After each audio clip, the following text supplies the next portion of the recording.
Our intrepid adventurers, you find yourselves, I don't know, are you streaming, Mithar? It is live.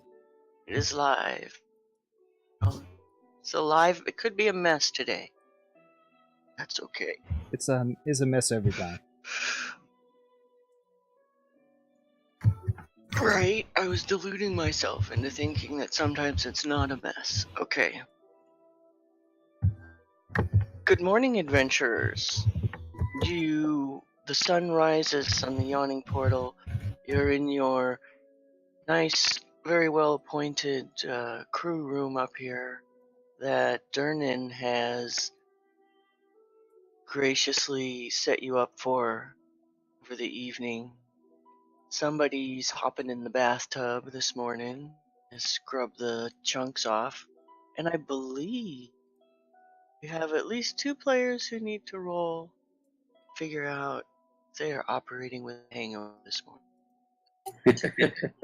I did that last time and I passed.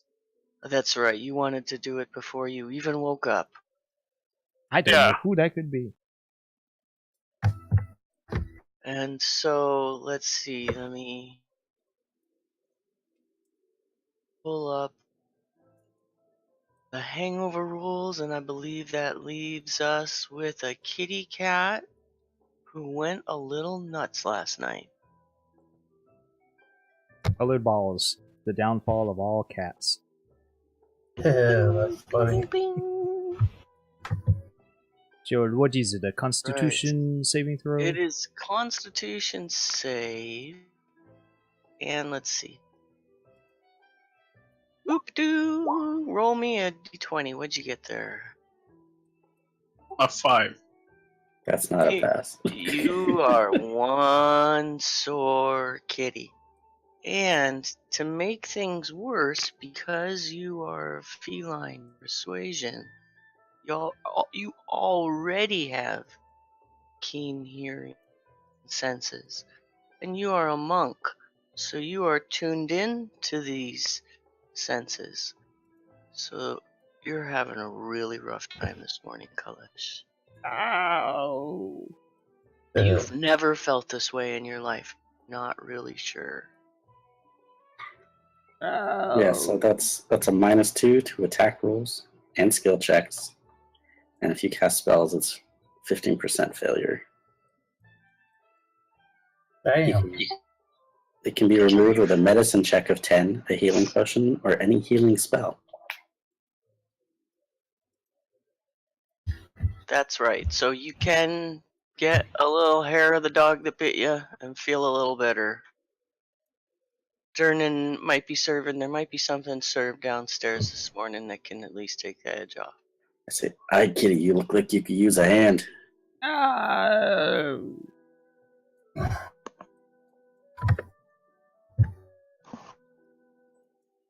So this is how Oh, humans and I can others help feel. him. I said, doesn't look like I got anything that can help you with your little hangover there. 5 more minutes. Maybe I have some herbs that'll help. Any spellcasters want Yes, to I take a do. little bit of time to do your spells, etc., your morning routines? He's fine now. I rolled a 25 on my herbalism kit. And you got a crit. Yeah, that's yeah. So Mithar, you started out with a horrible, horrible headache. Everything really hypersensitive and just in pain, a little nauseous. And then,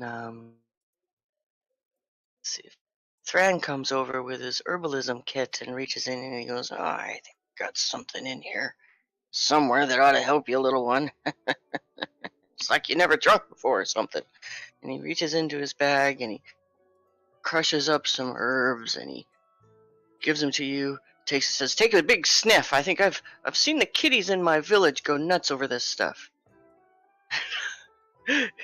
You get a big face full of catnip and roll me a 1d4.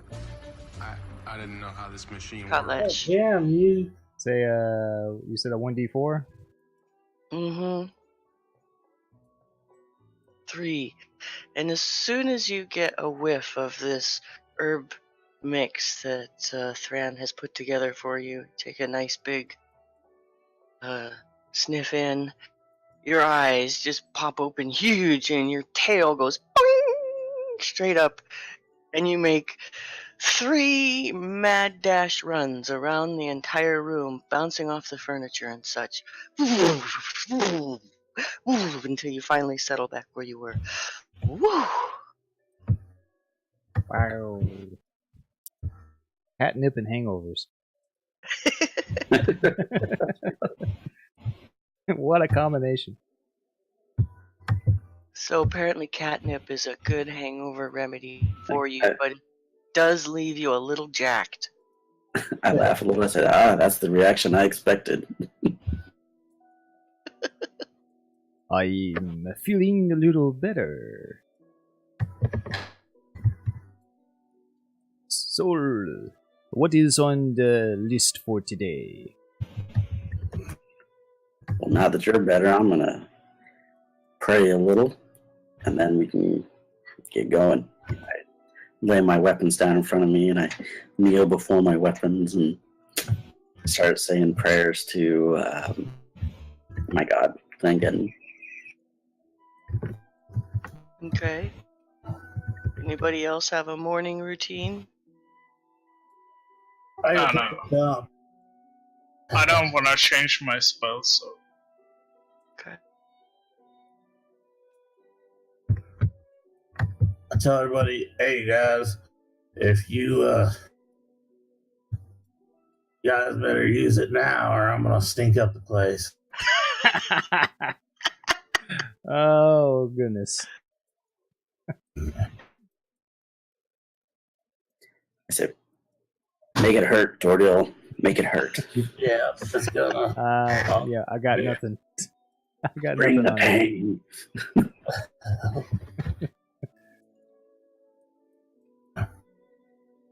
Alright, Tordo complains a little about the extra spicy, that he shouldn't have got the extra spicy noodles last night. Actually, no, he didn't get noodles. That's Quats, the noodle fiend. Okay. Yep, different game. What are you guys doing? I think it's time to head downstairs and get some breakfast after that wild night. Okay. You had a wild night. That was just normal. Okay, Kalesh, there you go. Kalesh heads downstairs. I also head downstairs for breakfast. Okay, is everybody gonna go downstairs, or? Yes. Yeah, that's fine.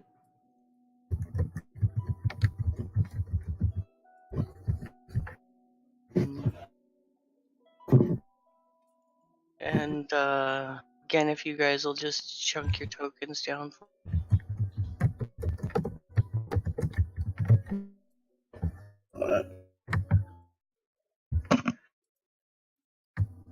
There you go. And on your way down the stairs, you guys run into Durnan. Durnan recognizes Kalesh. Comes over and says, "Hey, good morning there, my fuzzy friend. Do we still have a deal after that wonderful evening you spent in the room up there? And the drinking last night?" Indeed we do. Wonderful, wonderful. Well, I'll tell you what. I have arranged for you guys to depart this morning on a merchant ship with a friend of mine. So if you'll head on over to the docks this morning, the ship will be departing, maybe by about 10 a.m. here, within a couple of hours. Well, excellent. That ship will be going to Neverwinter, which I believe is the closest city you'll need to do the errand that I've sent you on. Awesome. We appreciate your help. Though the ship, you say, is it a big ship? It's a moderate merchant vessel. It'll certainly have enough room for your lot. Oh, okay. You have a little problem with water there, kitty? Hopefully not. Jernan kind of chuckles and then says, well, I expect you lads will be packing up and leaving soon. Let me know if you need anything before you leave. First order of business, I think, is some food to combat last night's activities. And then the road. Okay, and then the barmaid who was helping you guys out last night as you got so drunk comes over and says, oh, good morning. You look like you guys are feeling nice and fresh this morning. What can I get you for breakfast? We have... What do we have here? This morning we have some saucy centaur and monkey broth. We have some juicy raspberries and dove stew. A little seared baked blueberries with a side of lizard. And then for breakfast, some people really enjoy our tangy fish sausages and mashed bread. Fish. The sausages sound good. Sausage Tangy sounds fish good. sausages? Okay, I have 2 plates of tangy fish sausages. Anything to drink? We have good beard spirits, which I think you 2 dwarves with the good beards there might enjoy. Yeah, I'll take a And beer. okay, That good sounds beard fine. spirits. And a saucy dog lager, we have some of that as well. And tricky hawk ale. I'll have some of the fish as well. And a tankard of milk. Fish sausages all around and a tankard of milk. Okay. She heads off into the kitchen. And Jernan says, oh yeah, I almost forgot to tell you. The man you'll be looking for is Gustav, Captain Gustav.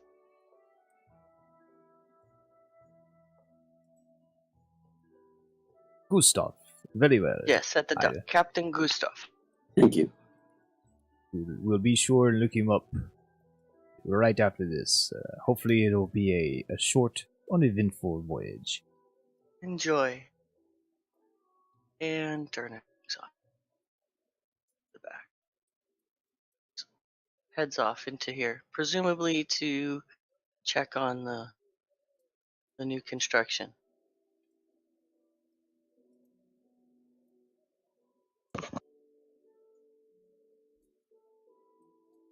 And after a little while, your server comes back, sets down your spicy fish sausages with bread and ales. Here you go, gentlemen. Good morning. I hope you enjoy. Let's see. Thank you, lass. Let's put Asa down here, guys.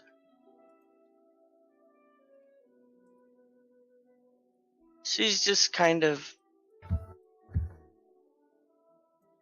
feels a little out of it and is just kind of hanging out with her dwarf buddies there. Okay. And Asa will also have some tangy fish sausages. Oh, she doesn't drink. Yes, I maybe think she she was partaking maybe of she the will water. this morning. That's right, and a water. She'll have tangy fish sausages and some water. Nom nom nom nom nom. Good fishy.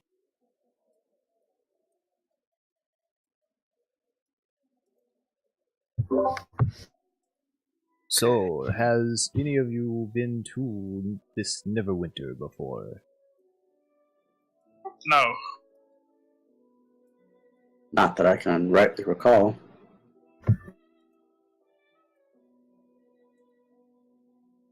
Have any of you been there before? I don't think so. Okay, cool. So it shall be a new experience for all of us. I mean, all of us have in another OOC. We all been there, but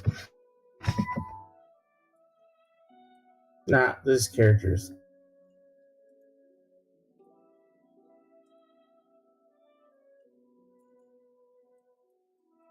Okay. So is there anything else we need to do before we head out today? Or is it straight to the ship?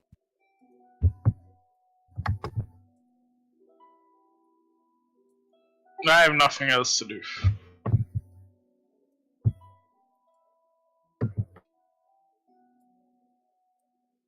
No, I can't think of anything else that I have to do right now.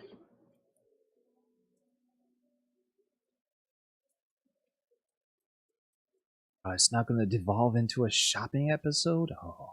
Woohoo!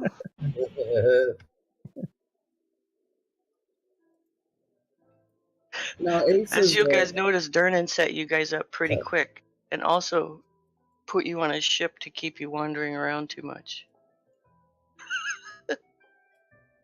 He's spending all the big bucks on us. That's right. He wants to make sure that you get there and you don't get the best chance of getting to Neverwinter. I'm beginning to get a little nervous about his affinity towards kitty cats.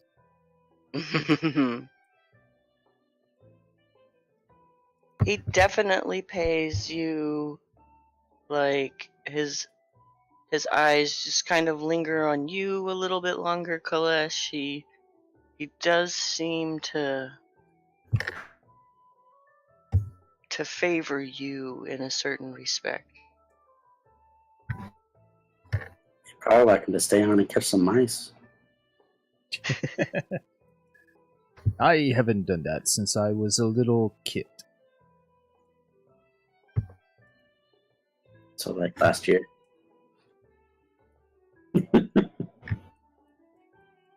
At more like 10 years.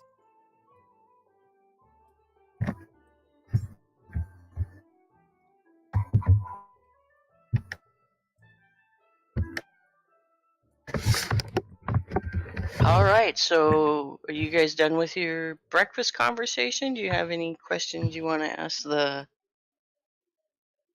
townspeople, or No, I think it's time to head out. Get on a boat. Yeah. Onwards to adventure. onwards, huddy ho. Alright. So you guys leave the yawning portal and presumably somebody knows where the docks are, or how are you gonna get there? I follow the scent of the sea. Follow the scent of the sea. Very good. So, following Kalesh, you guys make your way down to the docks, and as you arrive, you see water deep in the city of splendor. The docks here, there are, room for at least 100 ships to be moored at these docks. Large ships, and Wow, that's as a you big look down the city. line, this is Waterdeep. It's the biggest city in Faerun, Oh. and you see, the docks are probably about 50% full with ships of all shapes and sizes. And as you look down the line, you think, oh boy. Captain, who are we looking for? And the sounds of the seagulls, and it's a clear day, and the sky is clear, smell of fish in the air. What are you doing, Kalesh? I'll grab the nearest person that I run into on the docks and say, "Well, can I find the good Captain Gusta?" As you reach out and you grab about a 11-year-old girl, and as you grab her shoulder, she goes, "Oh, and just runs down the dock away as she was screaming. I look for a harbor master or something similar. What would a harbor master look like to you? A building, where the harbor master might be. Oh, okay. People are quite You're looking. skittish here.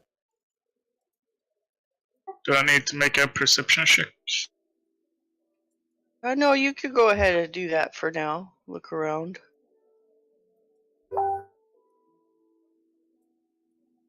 Anybody else doing anything?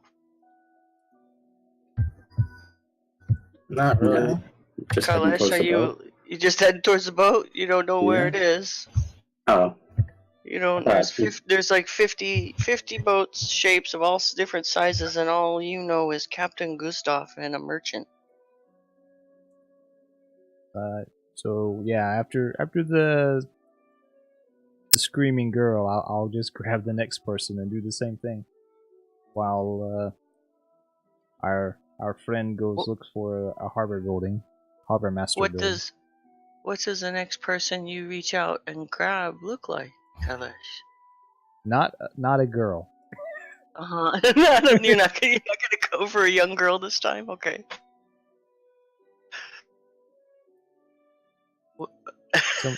Maybe a shirtless sailor. Okay, so you reach out and I'll put your I'll paw. I'll bounce the staff off his shoulder. Excuse Bounce me. the staff off his shoulder. Yes, excuse me. I'm looking for a Captain Gustav. And as you tap the sailor on the shoulder, he kind of flips around and looks at you. Says, "Can I help you?" I'm usually the one that hits the kitty cat with the stick, not the other way around. Well, then this is karma. Come back to you. I'm looking for a Captain Gustav. Captain Gustav. Yeah, this is probably about 4 Captain Gustavs on these docks at any given time. You got anything more than that? I just need the one. Okay, well, keep walking and ask him. I'm sure you'll find a few.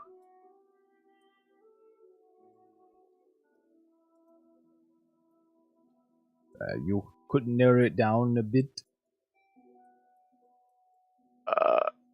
Maybe you could narrow it down a bit. You hit me on the shoulder with a stick and ask for Captain Gustav. I tell you, there's 4 of them. You have no general And direction. he kind of looks at you, and shrugs it off, and grabs his supplies and keeps going, kind of muttering, never gonna make it to Neverwinter. Walks off. I will follow him. yes, if he's heading to Neverwinter, we should probably keep up. So, you guys are gonna follow behind him. Yep. Yeah. Okay. Keeps walking down the deck and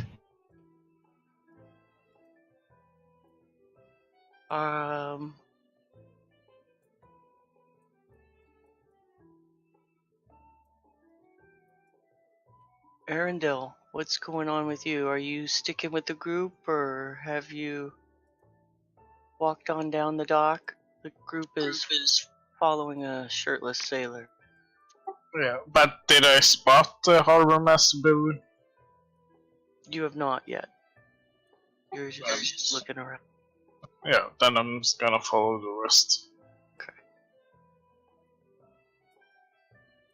Alright, so you guys start walking down the length of the dock along as you see the first boat you come to is a smallish sort of ship, and about 4 ships down, the sailor just kind of ducks over to the right. Phew.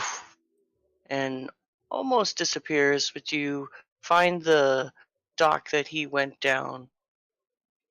Follow him up to a medium-sized merchant class ship.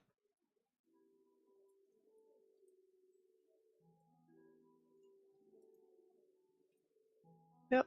And you find yourself standing in front of, let's see,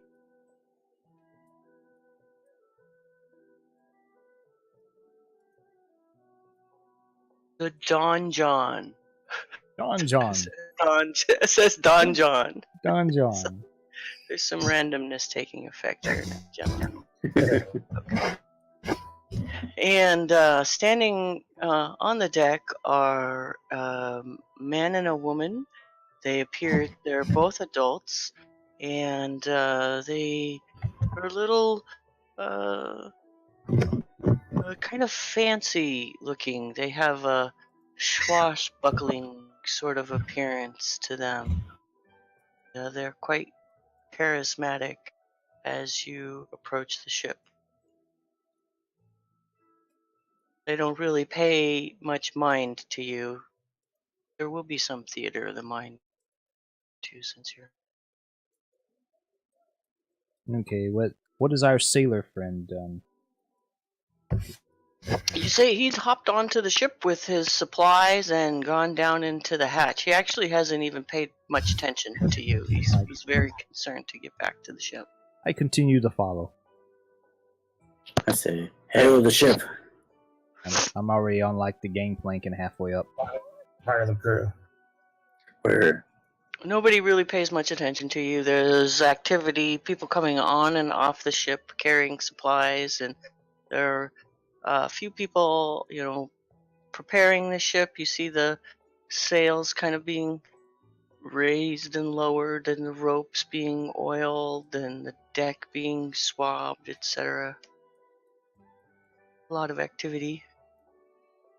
Nobody's really much paying attention. Just go on board. Well, nobody's really paying too much attention to you guys right now, so. That's fine. I just go right on the deck and start walking amongst the crew. Like just being nosy, sticking my nose in. Yeah. What are you doing? What is this? This crew member looks over at you and says, "Do you mind? I need the swab there." And he's getting the deck ready, preparing it for the departure, cleaning up. We're going to be leaving here. We're going to be leaving in about half an hour. We're going to be unmooring and heading towards Neverwinter. So either help prepare the ship or get the heck out of the way, buddy.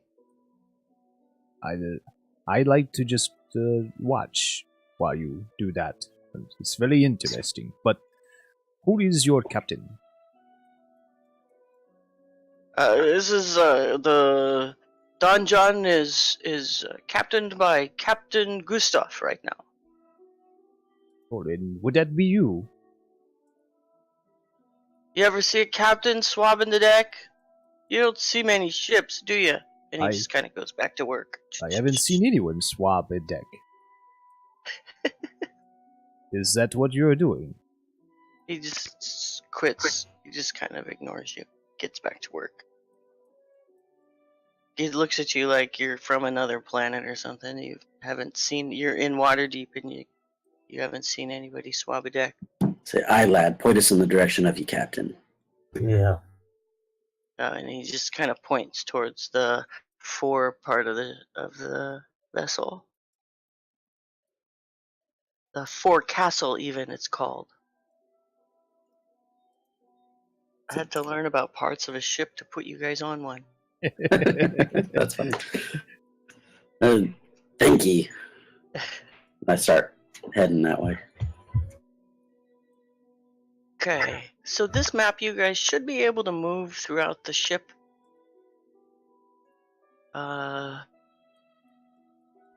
Just by moving yourself around the map there. Are you guys the player tokens here? Yeah.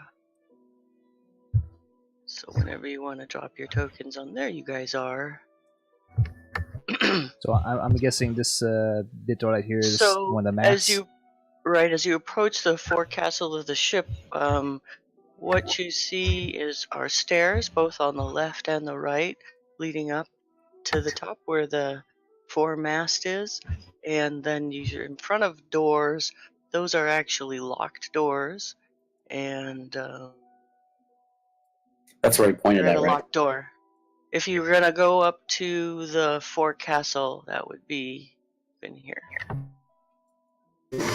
So he point to the doors, or do you point to the forecastle? This is the forecastle. So you'd go up the stairs. This, because if I move this here, you can't see. So it's just kind of displaced a little. There you go. That's exactly what I was thinking. Yeah, it overlays like that, but it's just, I have to float it out there so you can see the room underneath here. It's floaties. So as you approach the forecastle, the Captain Gustav turns to you and says, "Hi, can I help you?" I said, "That's a mighty fine eye patch. Yes, you can. We were sent by Durnan. You told that you would be taking us to Neverwinter." Oh, yes. I remember. Well, find yourself a place to sleep among the sacks, and you're welcome to join our voyage. The only thing I require is that if we are attacked, you must help defend the ship. Sound good? Aye, that's fine. Sounds good. Wonderful. Now, you won't be the only people that I give passage to, so I hope you enjoy your stay on the ship. It'll take us roughly a week to get to Neverwinter, and I'm sure that you'll enjoy sailing the friendly seas with Captain Gustav on the Donjon. Thank you. Thank you. Where's the rum?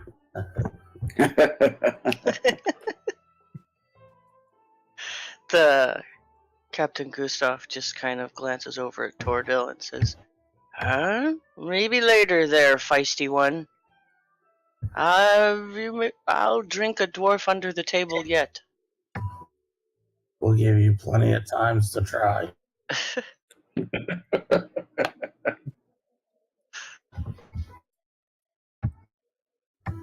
And with that, Asa gives a nice stretch. It says, "Good morning. Are you with us now, Jolly?" Yes. Sorry, I slept through my alarm. Called it. It happens. You're sailing towards Neverwinter, or you're on the ship. It's still moored in Waterdeep, getting ready to depart for Neverwinter. The only thing you really missed was breakfast. Yeah, you just missed breakfast. Sorry about imagine those. she was probably sleeping in as well. Sorry about those 3 ales that she drank, but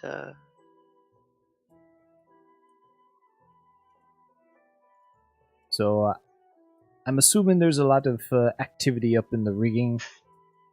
there's a lot of activity up in the rigging. Yes, in fact, you find the rigging particularly intriguing up in the mast, and the sailors up there tying the knots and getting everything ready. I'm climbing up. I want to get hands-on experience with what they're doing. Oh, interesting. So they go climbing up the ropes and into the rigging? Yep. As you get up there, you just see that it's a beautiful, clear day. Tell me about your climb. It's slow. Every few handfuls there's something new that catches my attention, so I'm stopping and I'm peering and poking and prodding. See something that's knotted up and tied up, I'm actually fiddling with it to the point till someone has to berate me to make me stop. Right, that was as you're fiddling with one of the riggings, you hear from above, hey, cat, get out of there, get! Yourself. Whoa, he kind of looks shocked that you talk back. What What are you doing to our rigging there? Are you trying to sabotage us? No. What are you, anyway? I am Kalish. What are you? Kalish? I am a sailor. I'm a crewman on the Don John. If you don't know what you're doing, I'll need you to get out of the rigging. I'll climb up closer to him. I would like to see what you are doing. This is most intriguing. He kind of looks at you. Roll me a persuasion check.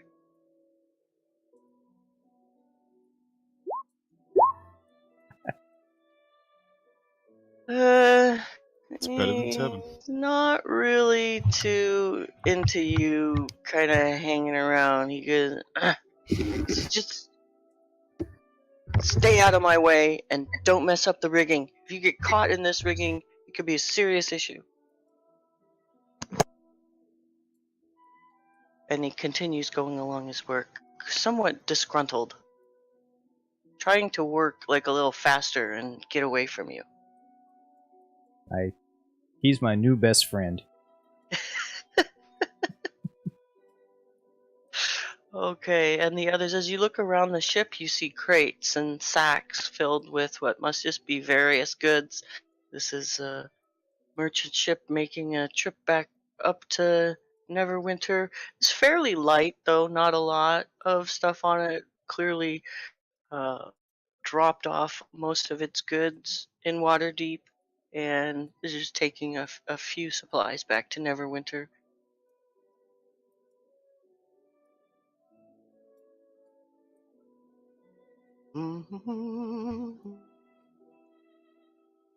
Just as you guys are standing there, you see those two people kind of come out and go down the stairs into just down the stairs. You don't know where.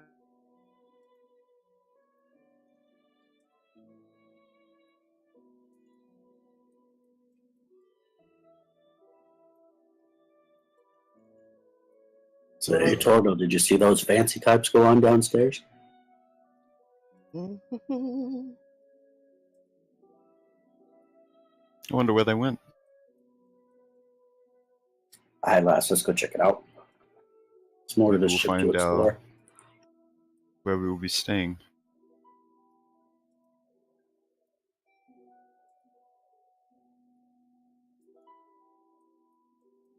Oh.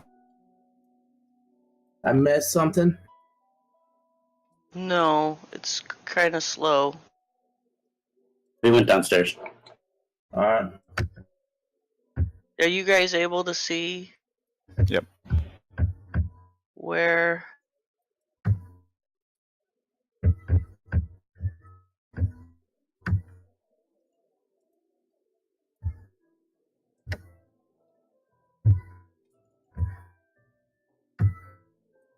Alright, and so downstairs you go. You guys actually, there's our doors right here. As you come downstairs, down to the middle deck, you don't see where the people are, and you actually just see two.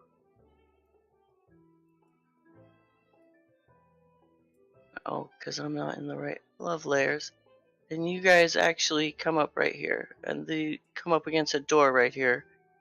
This door is locked. As you try to open it. Okay. We saw this one as we were coming Try the down as other well, one. right? Yeah, both doors. So Right. you try. I guess we'll go downstairs again.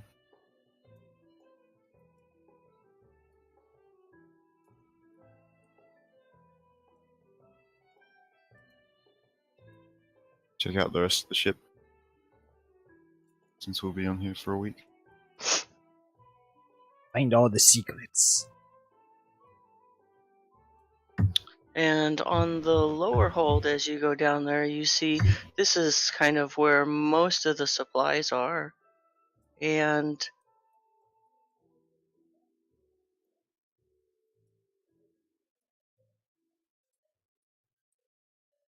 again, you see another locked door and a hatch that maybe seems to go to the middle deck, and you see crates of food, flour,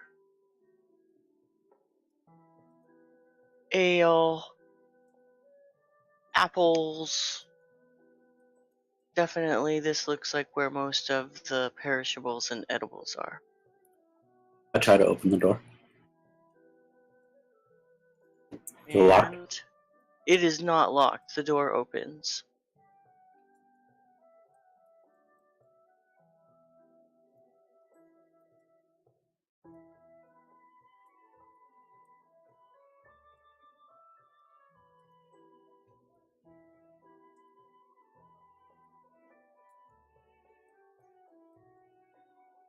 I go in. You go, okay.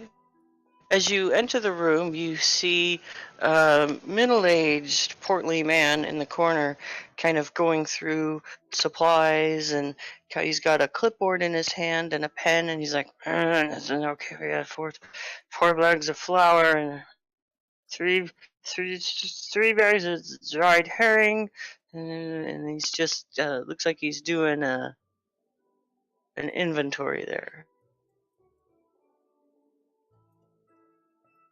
Same. He doesn't even notice you. He's clearly wrapped up in what he's doing. So is this another storage area? As you go through the door, you see that there are even more things, but there's also some equipment in here. There's some cooking, there's a stove, and this appears to be a galley, like a kitchen prep area. Okay. Say hello. Might you be the chef? Huh? Yeah, I'm P. Dare. What are you doing down here? Are you the new cook? Are you the cook help on this journey for me? No, sir, but I'll definitely be eating the food you make. Okay, well, we'll see if you'll be enjoying it. Oh, I'm sure I've had worse on my journeys. Okay, and then he goes back to doing his inventory. I'm gonna check out this hatch. Okay. How are you checking it out? Tell me about that. Does it open? So you're gonna do investigation? Give me an investigation roll. I assume it's like a door. Can I jiggle it? Sure. Could jiggle it. Is it open? Jiggles. As you pull on it a little bit, you see that it actually does not. It will jiggle, but there's a chain. You know, you try to open it and it'll open about an inch or so, and then stuck.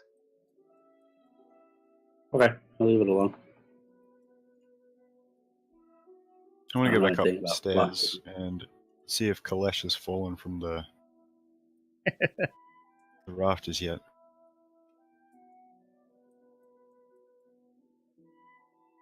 Let's see. You guys go back up. I'm gonna knock on this door and see if anyone answers.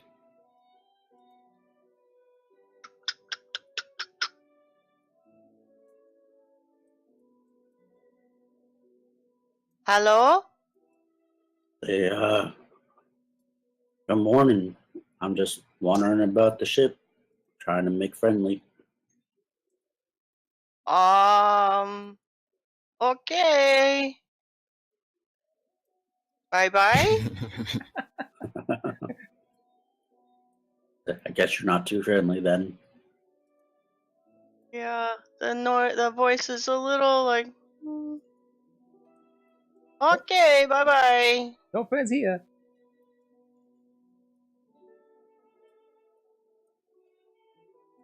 You guys are back up on the top deck.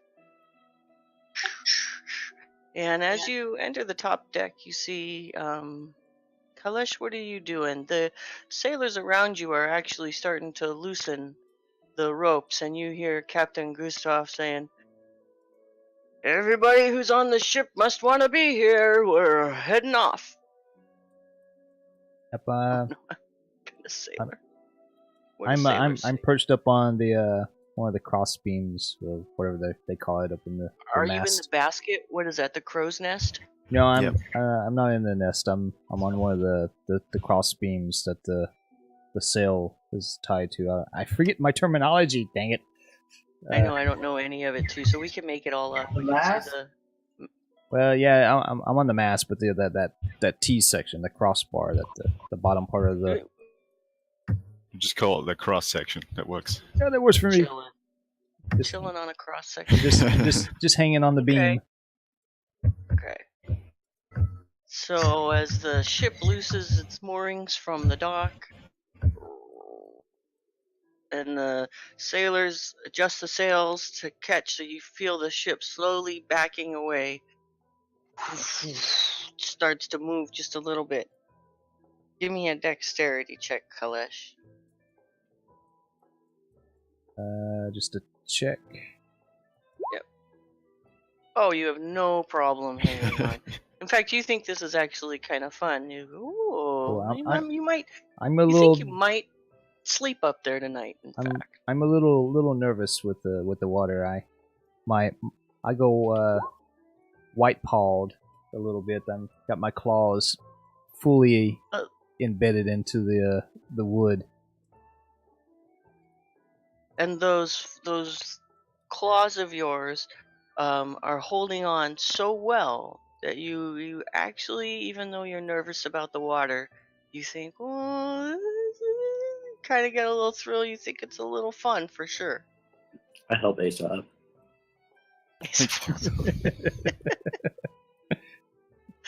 Okay. I did not expect that to happen. Sudden movements. And you guys are on your way. The seagulls are cawing, and it will take you roughly a week on this journey to get to Neverwinter. You will be, let's see,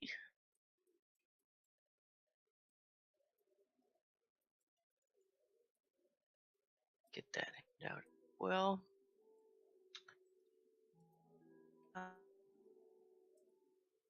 I'm gonna grab some water. I'll be back. yeah.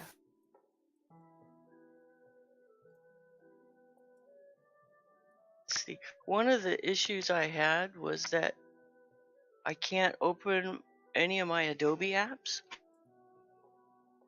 I'm having like DLL file issues or something with my Adobe Creative Cloud.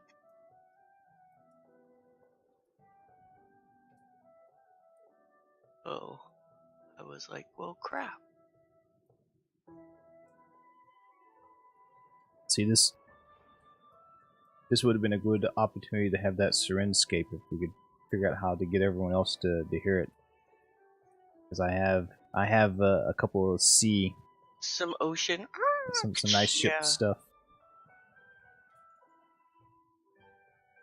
Waves bouncing off the bow and seagulls and. Tell us about what you're seeing now, right? Let's see this. Let me see if I can get it to open with. I'm back. No rush. Welcome back. I want to get a map up here. And my dog is hungry. It's distracting me. Been licking my leg for the last 5 minutes, asking me to feed him. Let's see. What I want to do, Mithar, is show you guys a map. Here, you know what I'll do? That'll do it. That's what's good about Discord.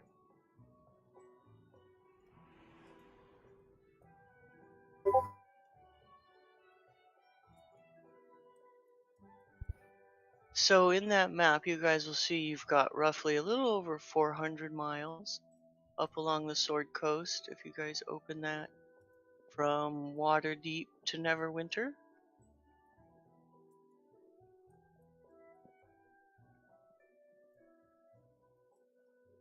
And ships by boat can sometimes be a little boring.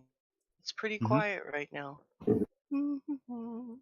The weather is good. There's not too much going on. What do we do? You do hear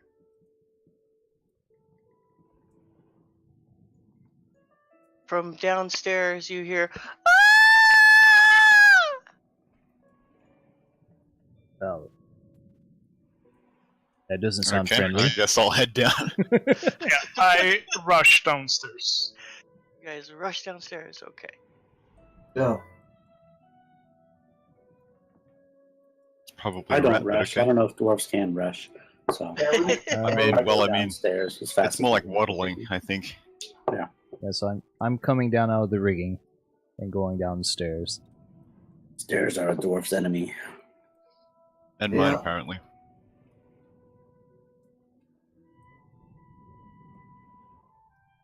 Alright, so you guys are running downstairs. As you come downstairs, you see the two fancy people. You just look very, very afraid. And actually, she just runs right past you. The lady does. And she goes, "Ah!" And she runs back upstairs.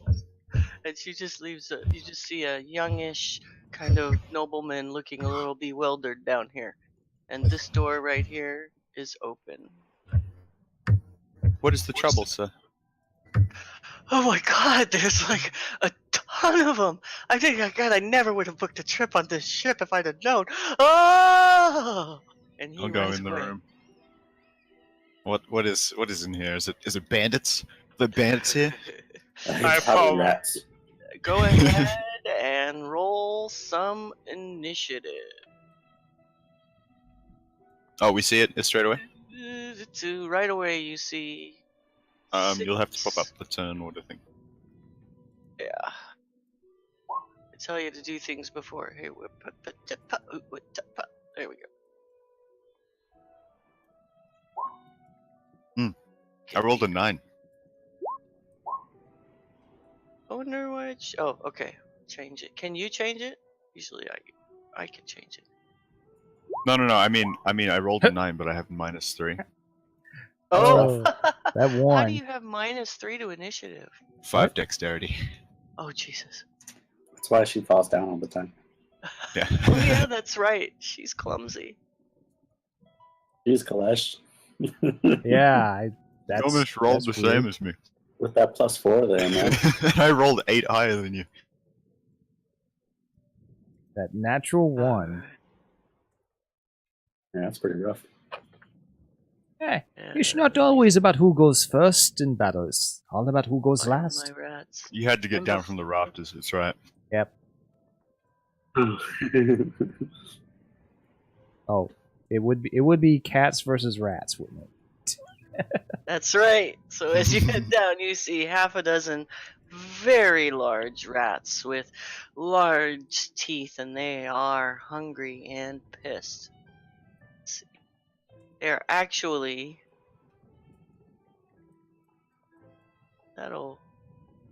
Ooh.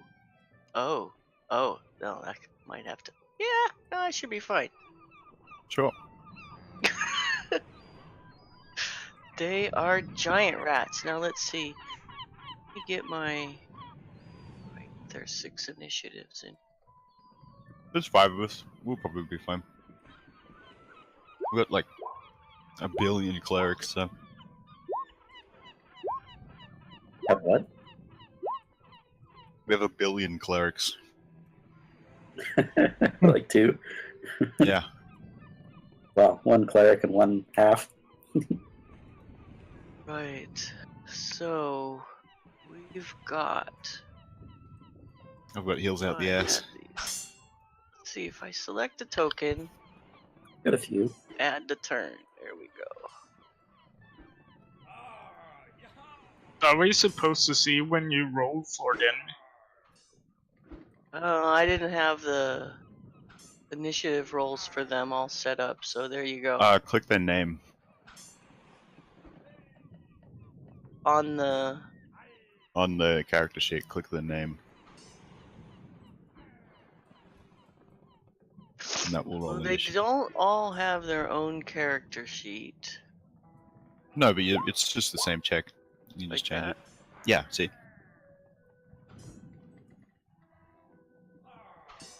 Oh, and it added it in. And if you Will click it a do it? different Oh, token, it does for a different one. I have to select a different token and oh, there we go. This is what we were suggesting you do too, huh, Mithar? Yeah, we all learn. Just select that and then click the name. with the HP for tokens, if you don't, hey, I'll just explain it later. It might take a while.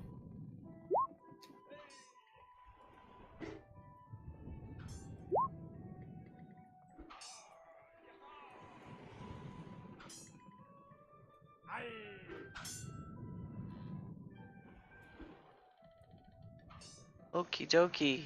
And we need battle music. Before you are 6 giant rats. This first rat right here, he's gonna advance forward and try and take a bite out of Asa. Okay. Did the 8 hit? No. The rat does not have advantage, so.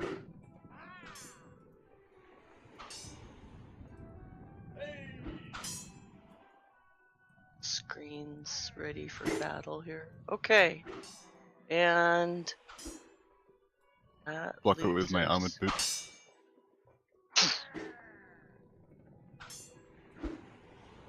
Arendelle, you are up. Yeah.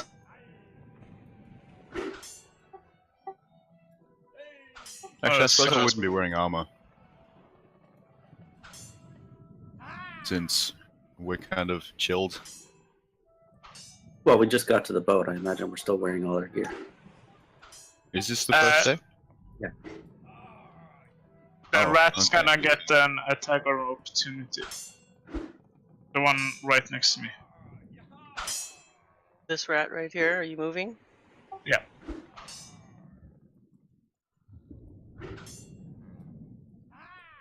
So I'm gonna move over here. And that's 15 feet. You're tired, I'm coming. 11? That's it. So it's Just 3 3 damage. I wouldn't give these guys too many attacks on your little level 1 squishy bodies, but Squishy. that's It's out alright. there already. 2 clerics. Okay. I'm, So this I'm, rat- I'm, I'm not done with my round. I'm Oh just yeah, that's right. moving. Sorry. Go ahead. Fair.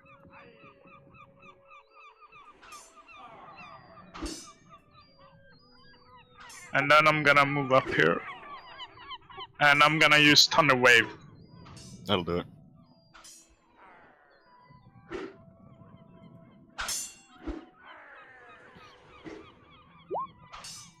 All of them must make a DC 13 save. Just these 3. Does that reach? It's a 10-foot wave, right? Thunder wave? It's 15 foot 15 cube. feet. There it is. Okay. Centered on you. 15-foot cube centered on Yeah. you. Oh yeah, it goes out. Right, I see it. That's Yeah. why I need to move around. That gets everybody, huh? Yeah. And they make a con save. No, yeah, it's got concepts.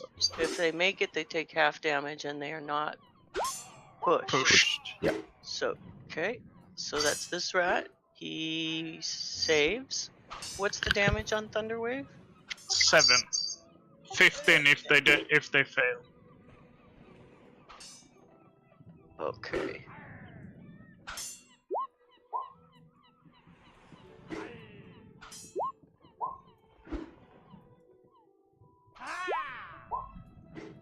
So this guy fails. That other one failed too.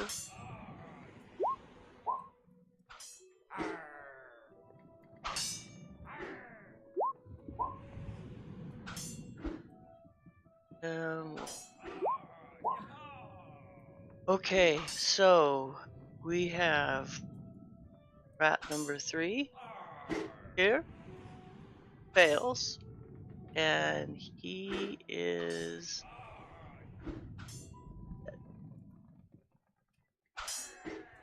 rat number 4 Her also fails. And as you tell me how you release the thunder wave, Farum.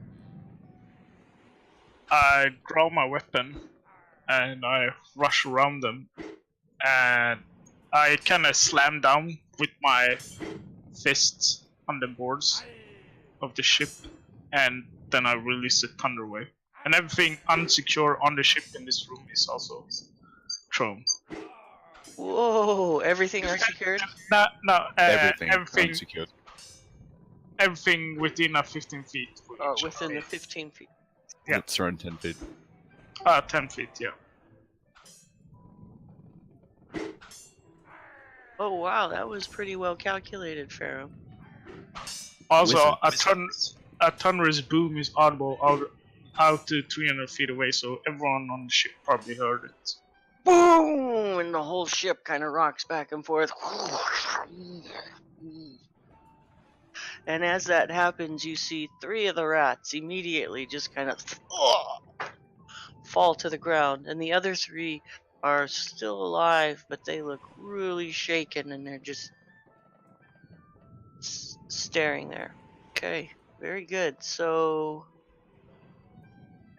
this guy is still in the game. This guy is not. So this rat here, Farum, will take a bite at you. He actually got thrown, though. Is he dead? I go down. If they succeed on the saving throw, they are not thrown. Yeah, It's they're not only if pushed they if fail. they win. Oh, okay, that's right. So he's not thrown. So that bite, I imagine, hits you, Farum. Yeah. Arundel goes down. Like wet tissue paper. Yeah. I have 7 HP. It was a good plan if they had gotten thrown. He had a good run. Killed 3 rats. Yeah. If none of them had succeeded, I would have killed them all. That's what I was hoping. Yeah, that's wizards.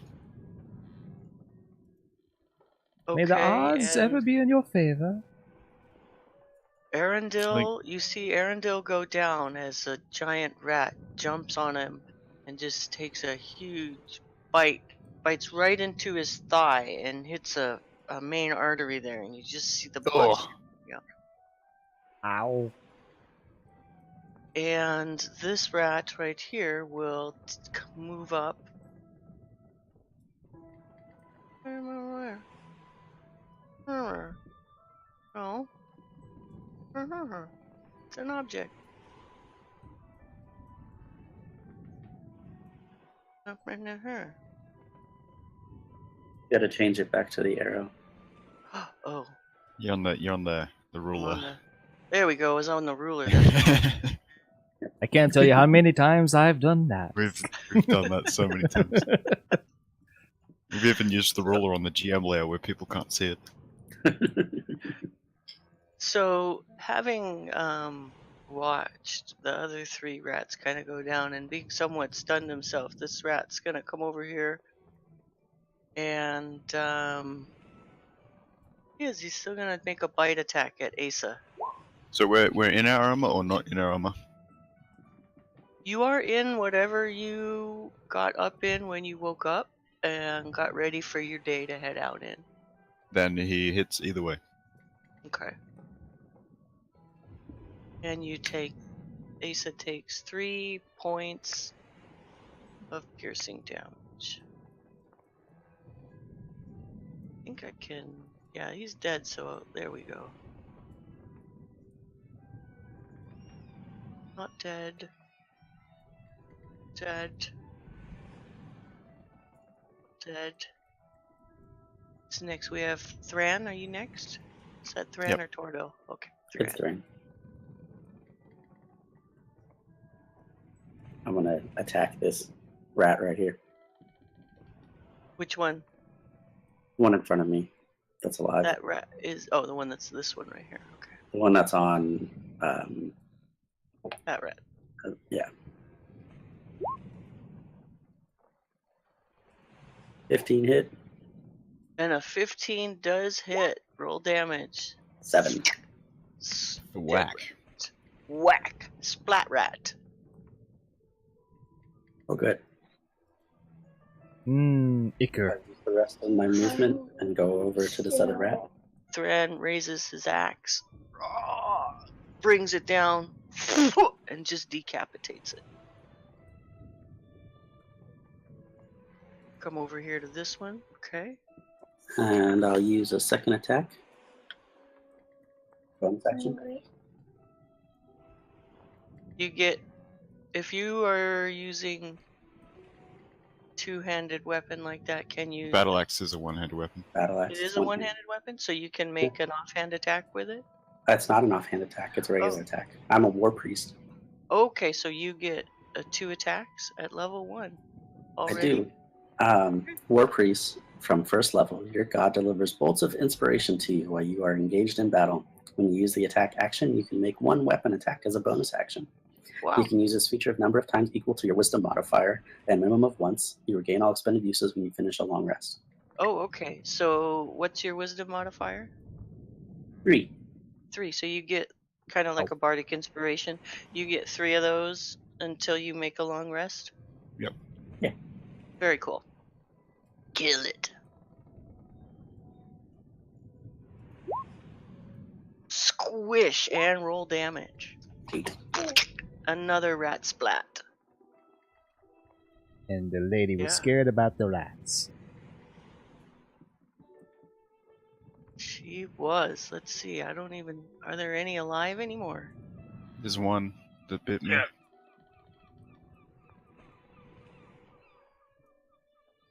I could have stayed up in the rigging and had a nap.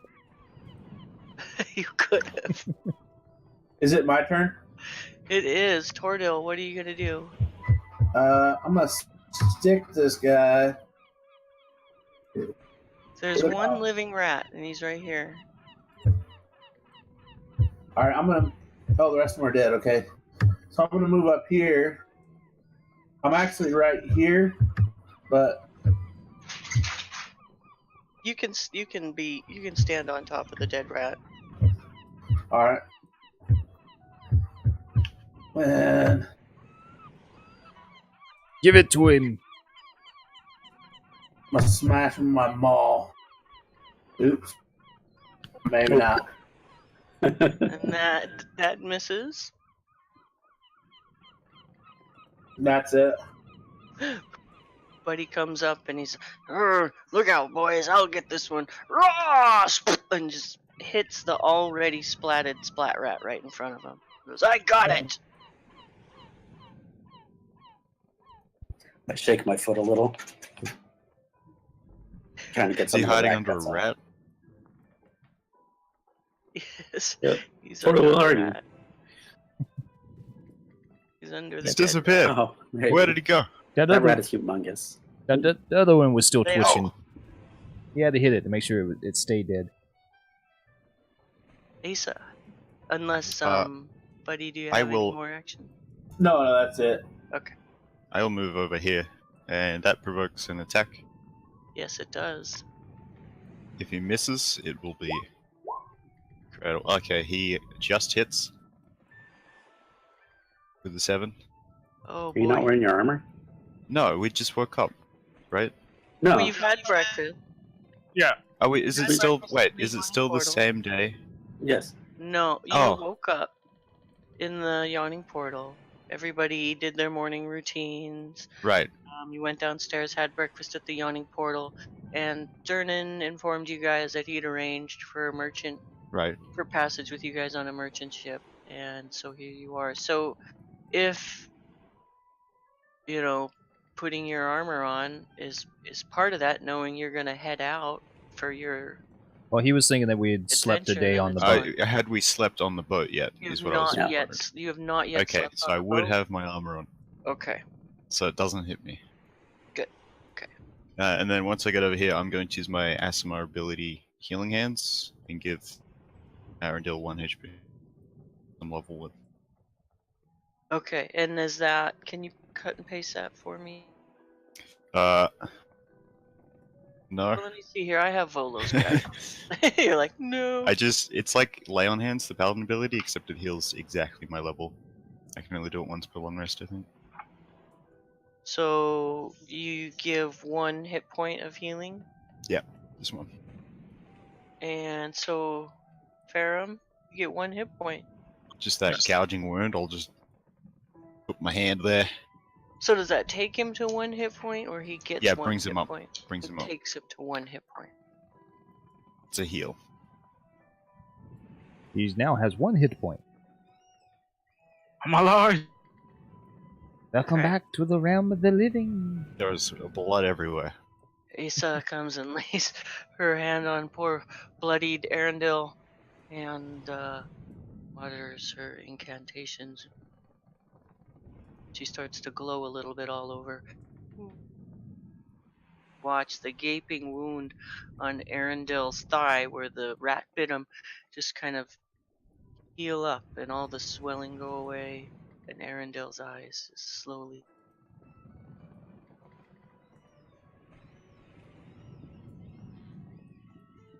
Kalesh. And I'm going to use my feline agility.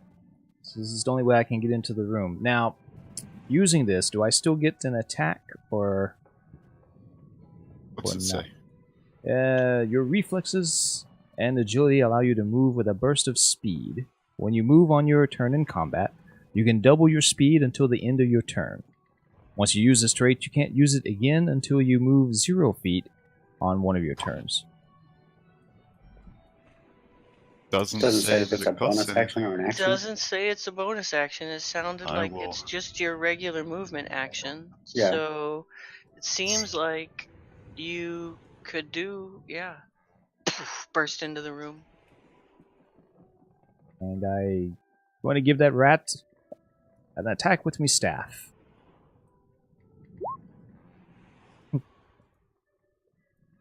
I'm a And little discombobulated with all the squished rat parts. Kalesh, you're thrilled at the sounds of battle, and you see all the splat rats around the room, and your tail puffs up, and you rush in and strike at one with your staff, and you miss. You hit it's an already severed leg that was on the floor. Ah! Ka-ching! It was twitching, I swear. And there remains, let's see, Asa. No, Arundel. You're up. Oh, sorry. I closed the window. Give me 1 sec. Welcome back to the realm of the living. Now, kill more things. So I Yeah. take a quick gasp, and I stand up, and I can't reach. I have spells though.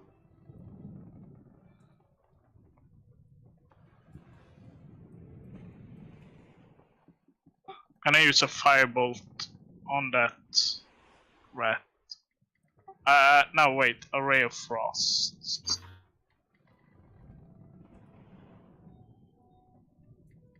Because I don't want to set the ship on fire by accident.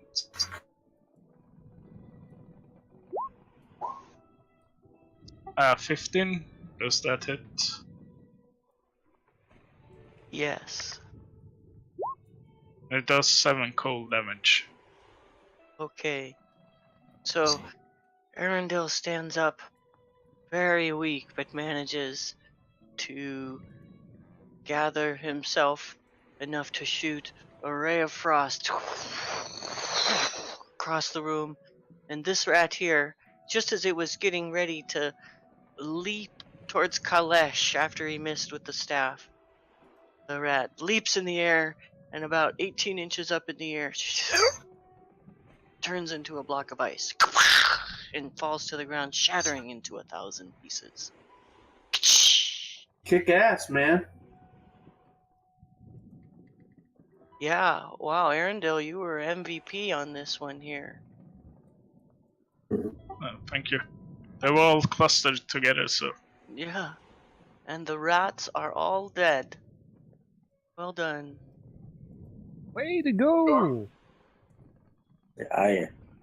Erndil, let me check you out. Seems that you got a little injured. I'm gonna lay on hands him as well. For just thank you. 2 points.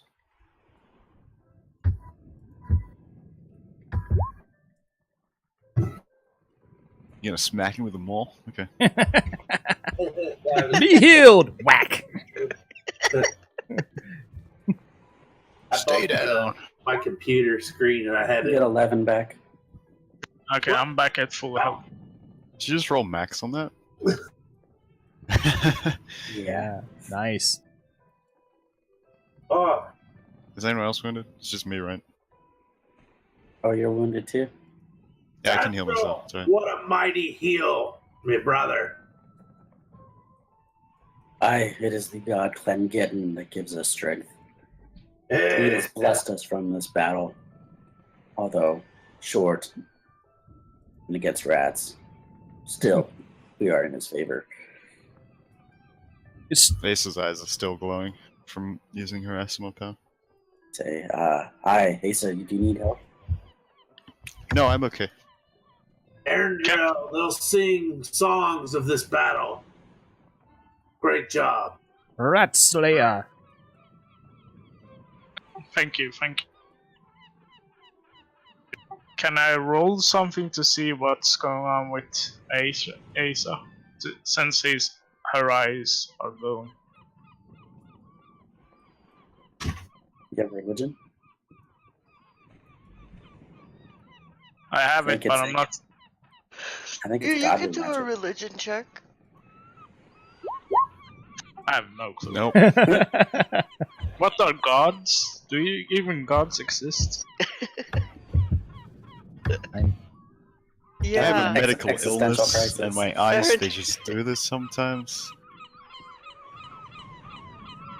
Yeah, I think if you want to know, you'll just have to ask.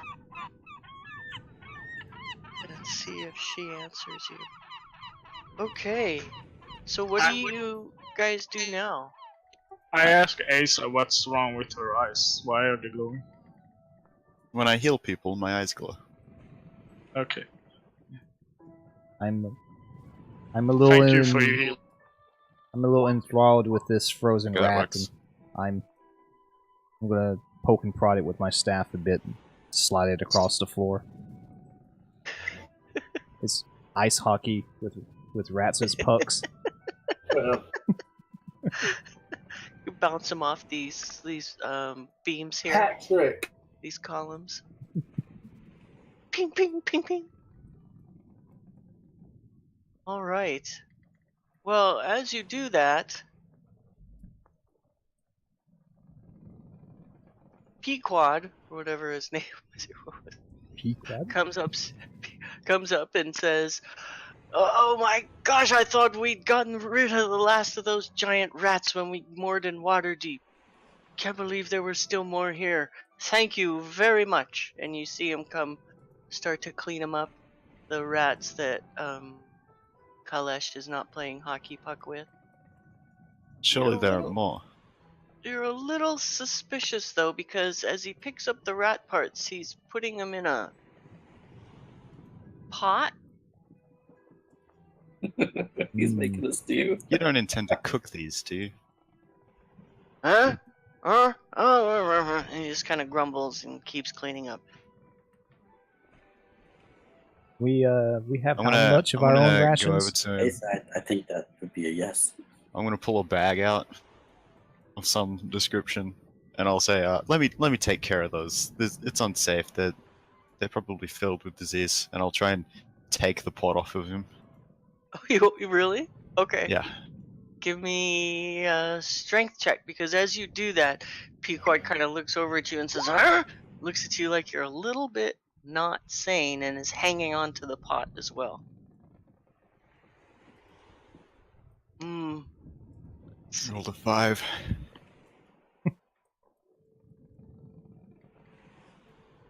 So this guy, he's a pretty burly guy, so he's gonna get, yeah. you were not successful in pulling the rat pot away from Pequod, and he looks at you and pulls it back. What are you?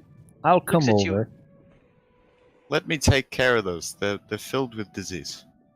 I'll come over and tap him on the shoulder, and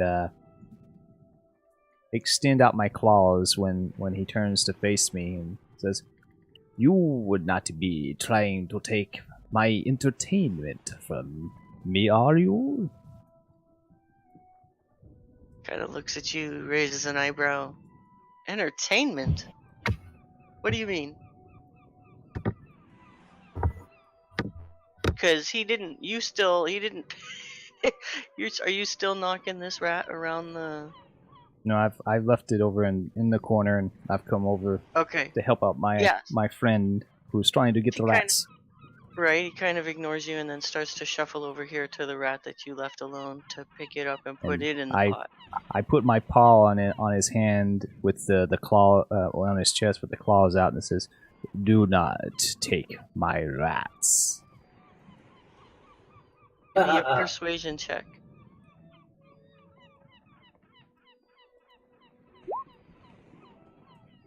That's pretty good. Kind of looks at you, raises an eyebrow, Okay. looks a little confused, like, first off,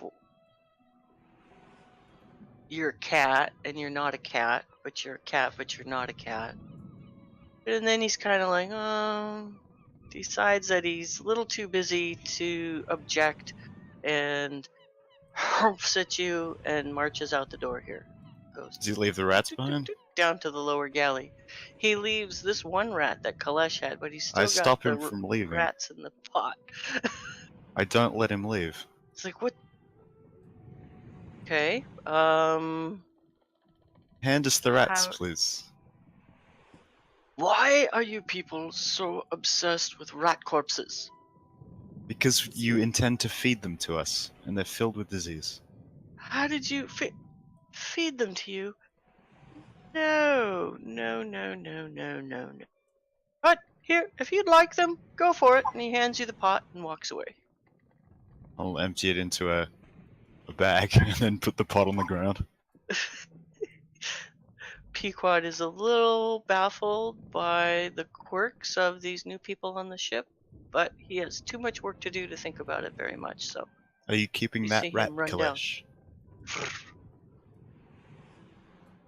You can have it. I'm through having fun. It's starting to melt anyway. Okay, I'm gonna go up to the upper deck and throw the bag in the ocean. Okay. Yeah, we Over can't this- cook it.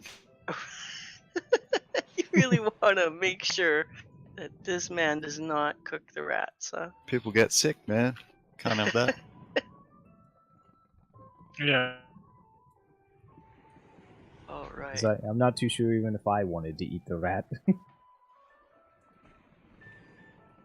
So, as you guys are doing this, down the stairs come the fancy people that you saw earlier, and they say, oh, thank you. Gosh, we would have never ever booked our trip to Neverwinter, voyage to Neverwinter on this vessel if we'd have known it was rat infested. Thank you very much. My Neither name would is we. Bina, and this is my brother Farid. I am Asa. Hi, Asa. Are you going to hi, you're the rude Neverwinter as well? humans that wouldn't answer the door. I'm sorry? You're the rude humans who wouldn't answer the door earlier. Okay. My eyes are still glowing, by the way. They seem a little. They're pretty nervous about you guys, too. Okay. Have you never dealt with rats before? Well, not 6 big ones like that before. No, it's pretty scary. Thank you. What are you? Says Bina says to you, Kalesh. And I just kind of slump my shoulders and sigh. I am me. And you are you. Is my appearance so shocking? Well, kind of. Yeah, I've never seen anybody quite like you. I've never. See, dwarves have a lot of hair, but I've never seen anybody totally covered in fur like you. Give a flick of my tail and I twirl my staff and do a short bow. And my name is Kalish. I am a tabaxi. Oh, pleased to meet you, Kalish. I am Bina. And this is my brother Farid. It is good to meet you as well. Yes, well, it's good to meet you. I'm sure we'll have plenty of time to catch up on this journey. We're gonna go back up to our quarters if you don't mind. Thank you. Just scream if you find any more rats. Okay, thank you. And they leave. Another pair of nervous humans. Yes, you find that you do make quite a few people somewhat nervous. Kalesh, your appearance is unsettling for them. I should have asked if she wanted to keep one of the rats as a memento of the trip. They're already gone.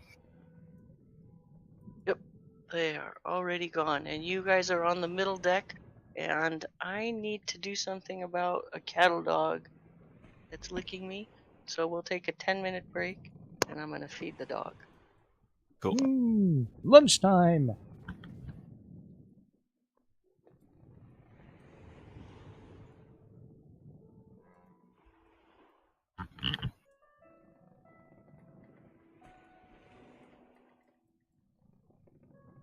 Okay, so we're going to take a short little break here, and then we'll get right back into the action and the adventure and all that fun stuff. Hope y'all are enjoying the show so far. It's a little slow getting started, but this is just the first real episode. We're getting our feet under us, trying to figure out these new characters that we got.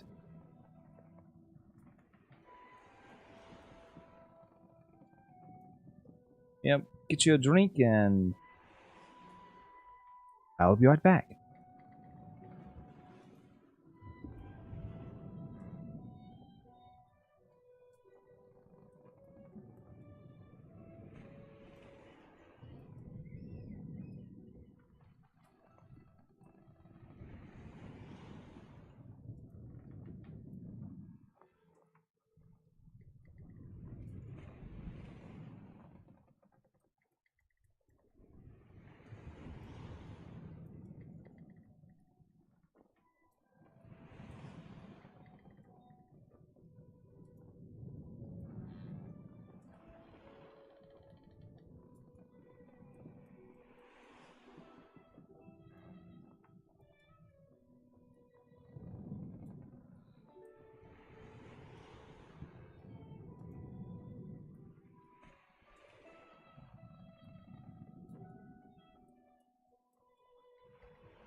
What does a gorilla wear to the beach?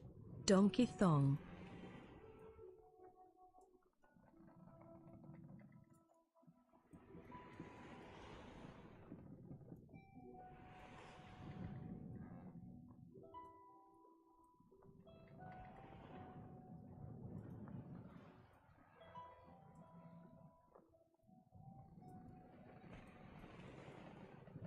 Take this time to pat your cat, walk your dog and get a refill of your favorite beverage. We will return to the fun and action shortly.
is sure to come by and thanks you for ridding the galley there of the remaining giant rats.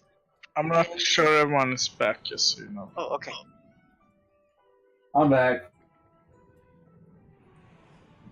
Yeah, mate, Yeah, just Kalash just went AFK. Yep, Yeah. I'm back. And so, you guys settle in for the afternoon, and in the evening, dinner time rolls around. You No rat stew. find yourself in the galley with a nice meal, some potatoes, various root vegetables, some grains, and some fruits, and there is also a pot of stew, which you are all somewhat suspicious of. And you. Do you have that purify spell thrown?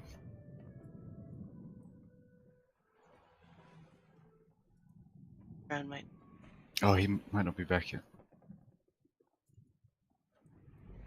Poke him, prod him.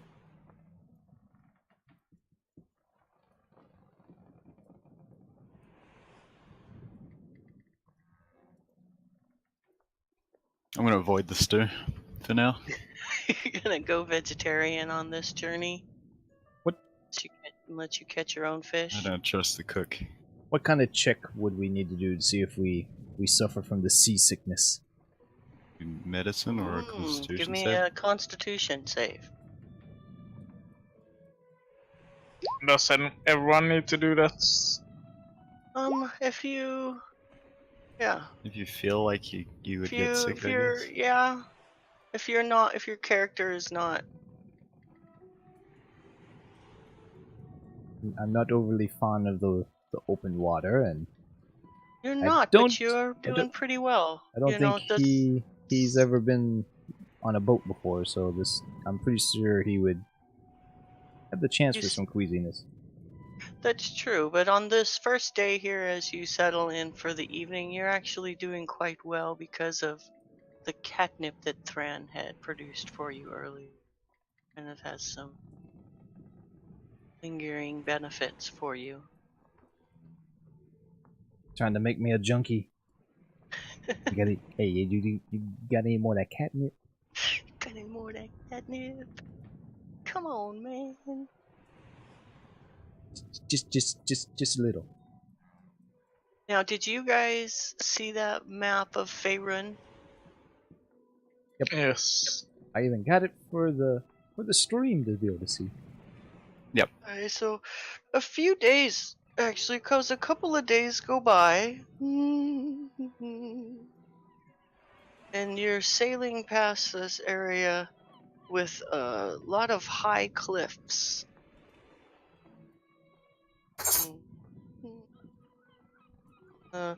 The weather is fairly calm still, seas are a little bit choppy, but as you sail by, you hear like raptor screeches, kind of. I'll keep an eye Kind of way off in the distance. And the there evil by witch. cliffs. Can I roll something to see if I recognize the type? You can roll a nature check, sure. out. I will do that also.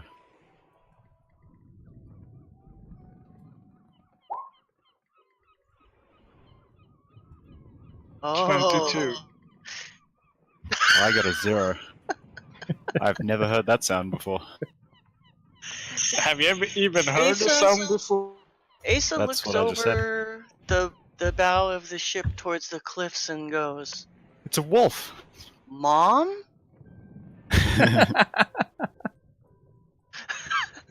Mom. But Arendelle, you're pretty sure you look over at Asa and go, "What is right?"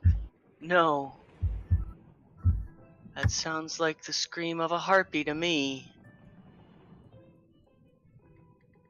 Yes, I think it's a harpy, not your mom. It's a sorry to burst your bubble.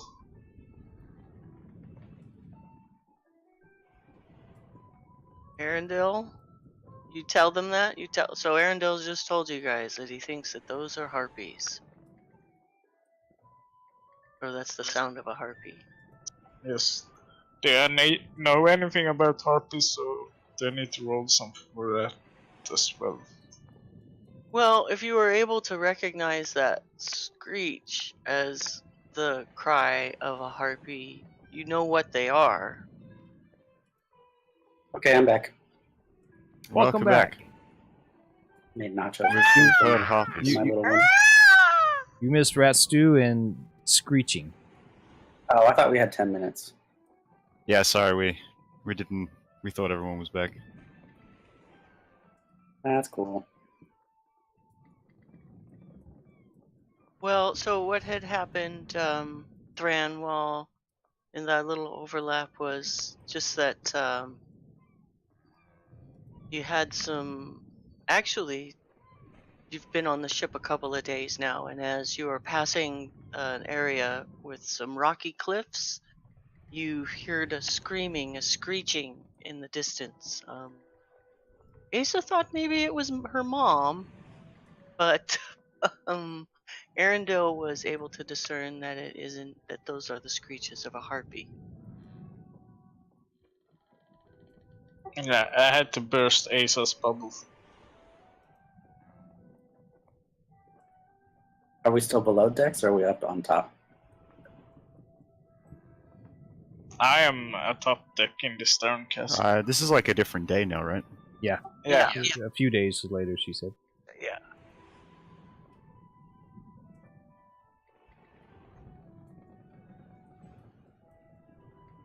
I look for the captain. He is also, he's at the Stern castle? forecastle on the other end of the ship. Okay. I walk over to the forecastle and ask him if there are normal attacks of harpies in this area. Oh yes, yes. Ships have been known to be attacked by him. I've fought off a couple of myself over my career. That sure sounded like it might be the screech of a harpy. Stay alert. Yes, I recognize the screech as well. I will get my armor on.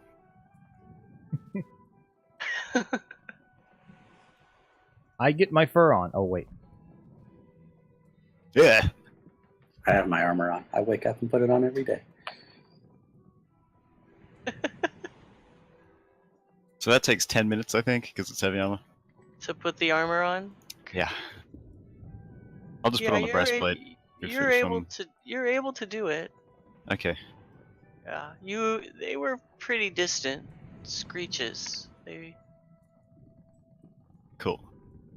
Yeah.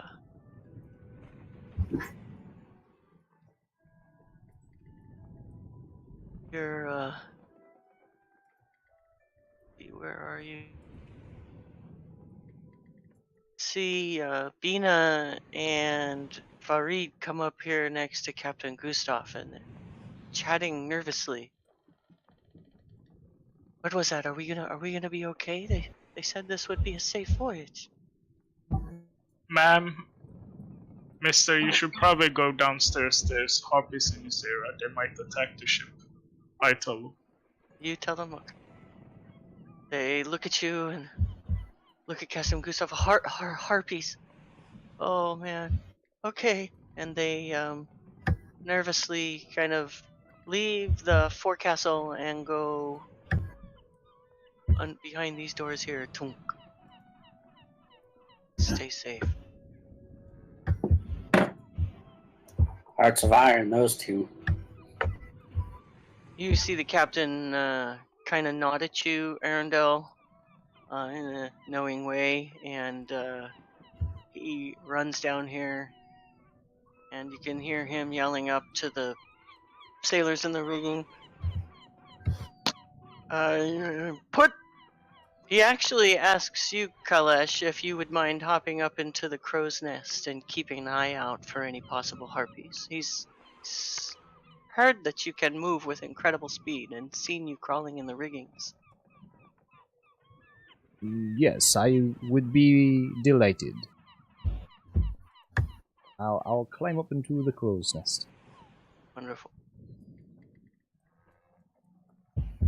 I say in the forecastle and keep an eye out in front of the ship.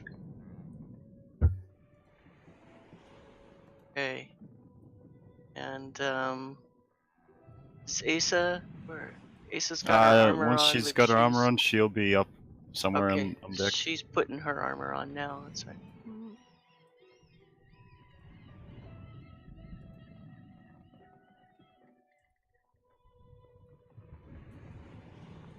Guess we're just all on the lookout.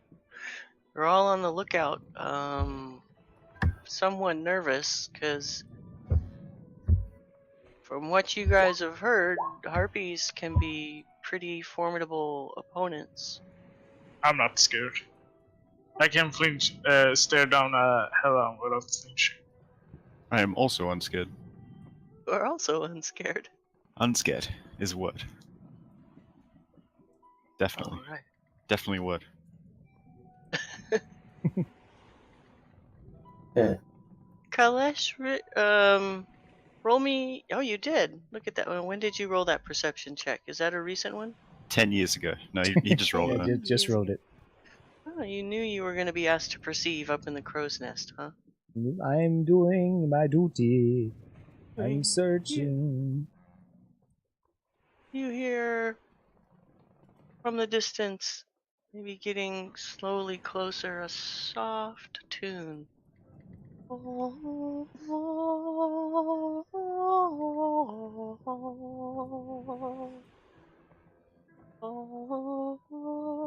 tap my paw. Give me a wisdom saving throw. I am super great. Is it clear skies? The skies are fairly clear, yes. So, Kailash, you hear the song and it sounds somewhat pleasing to you. It's very much off in the distance, and you can tell that your colleagues don't yet hear anything or haven't heard anything. But it doesn't really influence you in any special way.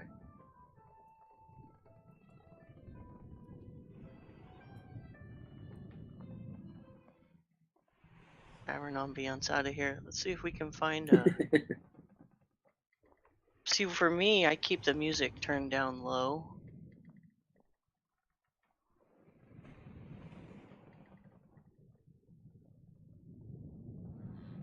I got your music going, and I also got the sound effects going on the stream for wind and sails and seagulls. Oh, cool. That's cool. Good for you, streamers. So I never know if it's loud enough or not. I can hear it fine. I don't know if they can. Okay, well, if you've got some music going there, then. Oh well, no music, just sound effects. Okay. Off in the distance, let's see. Kailash, roll me another perception check.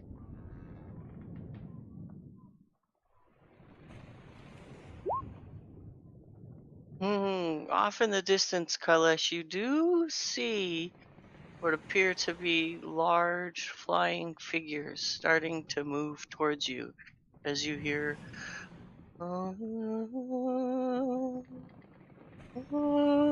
Misty mountains high. That's exactly what I was thinking. And give me another wisdom save. Keep rolling this high. Look at you go. You're wasting them, not dude. phased. Stop it. I'm trying to avoid jumping into the water. This cat ain't going in the water.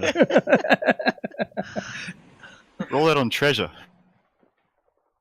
So off in the distance, you see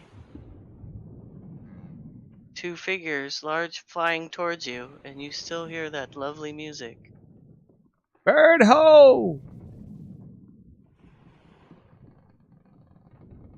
Down on the deck, you guys hear Kailash. Bird ho! Am I decked out yet?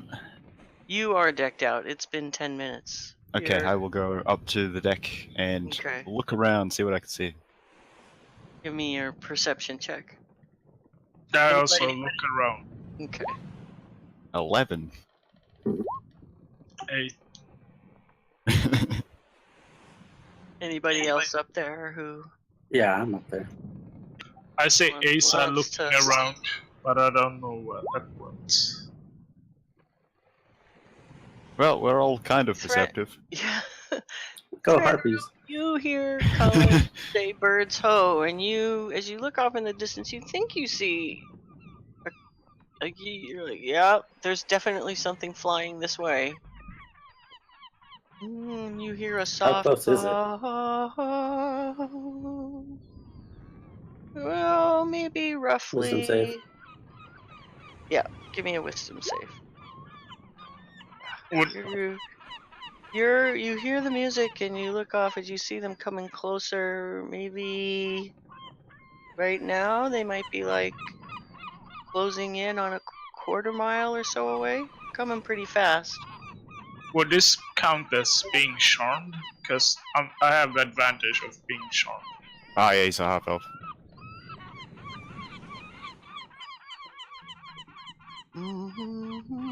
Oracle. So I'm sorry. What was the question again, Farron? Would Yes, this advantage count as charmed? The song. Would it count as charmed? Yeah, because I have advantage of being charmed. Okay. Oh.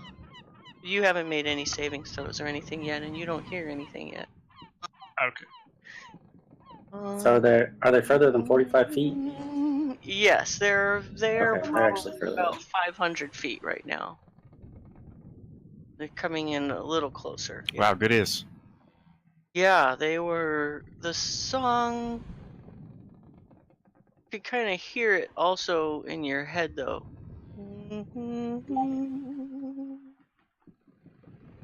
Gonna make me look up the lyrics. Need that harmony going Yeah. from all the dwarves. It's getting louder now. You kind of, Arundel, you're starting to hear something now. And give me a wisdom save, Arundel. Like I said, is it for being charmed? Like I said, give me a wisdom save, dear. You'll have advantage if it is. Yeah, that's why I'm asking.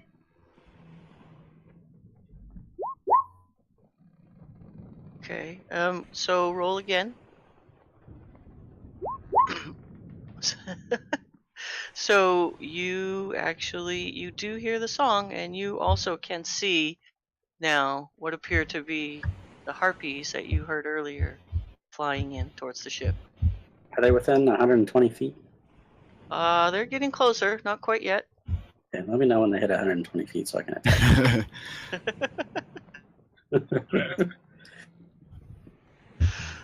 I'll pull a javelin out. Okay. What the hell?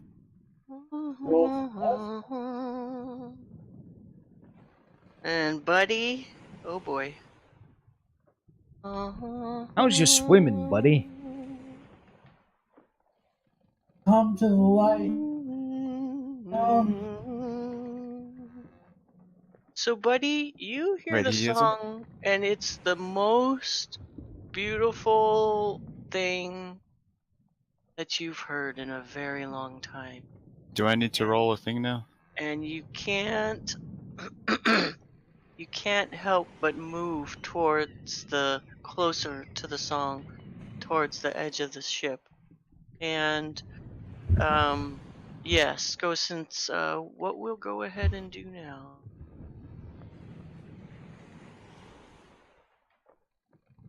Since I've been waiting to attack. If they're within 120 feet, I can attack before I do initiative. Well, because you are being subjected to their song and having to make savings throws from a further distance, I'm gonna put you in initiative before they're in that attacking range.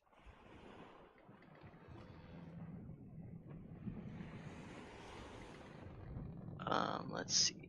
Add a turn. Now these guys, I have not worked on my monster manual. Jolly may someday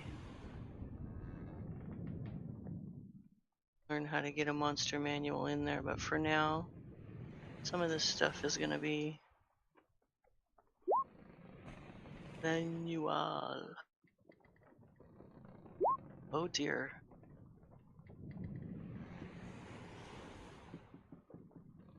I like going last, or nearly last. Yeah, you keep rolling low.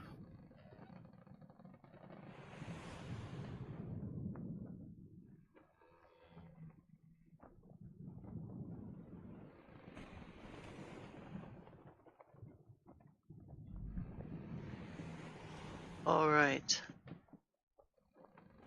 And so, as they are about 200 feet out now, everybody hears the song quite loudly. Ah, and Jolly, go ahead and give me a wisdom saving throw. Okay. And Jolly, I'm sorry, Asa, you look and you see an angel flying above you, whose voice is the most beautiful you've ever heard, and you stand there kind of transfixed by it.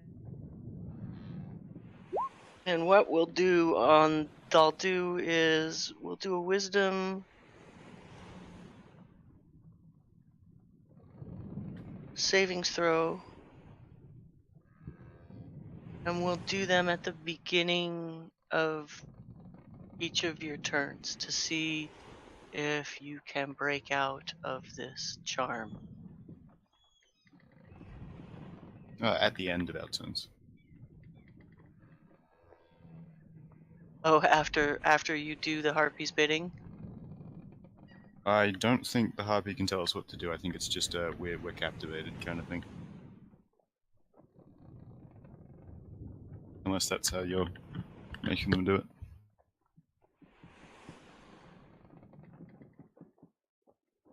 Six damage there. You are incapacitated and ignore the songs of other harpies. If you're more than 5 feet away from the harpy, you must move on its turn toward the harpy by the most direct route. Yep. Okay. Yeah, so you guys are just transfixed now, trying to move closer to the harpy. And those charms there on both Buddy and Asa are the harpy's turns, so we will go to Arendelle. Okay. And they are 200 feet away, right? They're coming in closer now. They are 100 feet away now. Okay. Didn't Thorndale get a chance to attack? Since he said he was readying an attack to... Yeah, go ahead. Thran, do your attack in prep for your held action. Alrighty.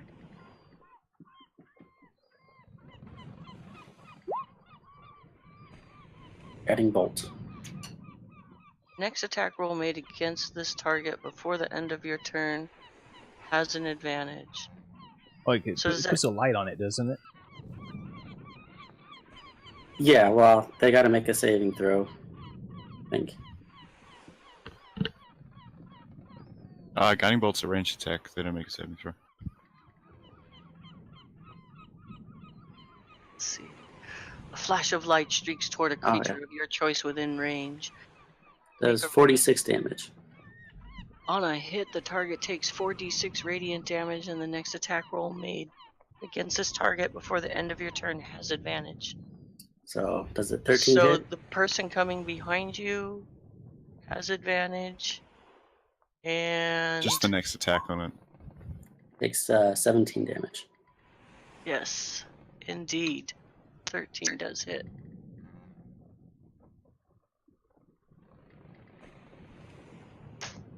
Nice damage. 17 damage.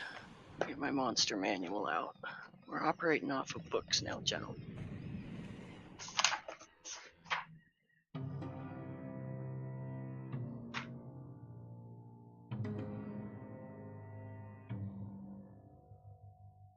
Who's next in the turn order? I am. Go for But it. how injured does the one Thorndil attack look? Which, Fran, which one did you attack? The one closest to Buddy. The This right this one. Here. Which one am I Okay. captivated by? What's that? You are captivated by this one right here. Okay.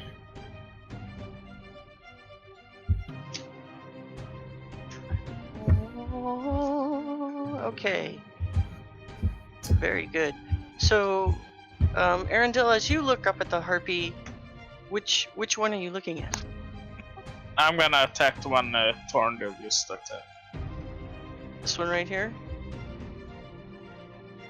Yeah, the right one. Yeah. See, it looks like she took a decent hit. I'm gonna unleash magic missile on it. So I conjure 3 magic spears, tiny spears, and just point them at him. Or I unleash 2 on that one and 1 at the second one.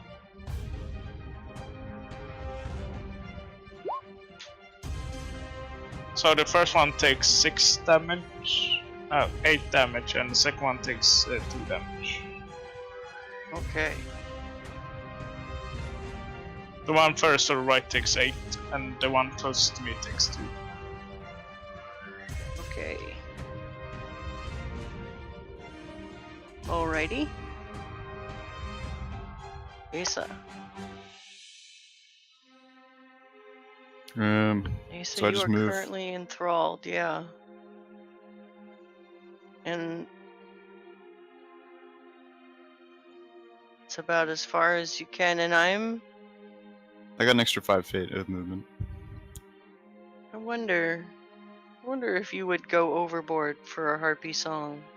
You would, but you'd make a saving throw to see if you resist the effects of the song. So go ahead and make your savings throw.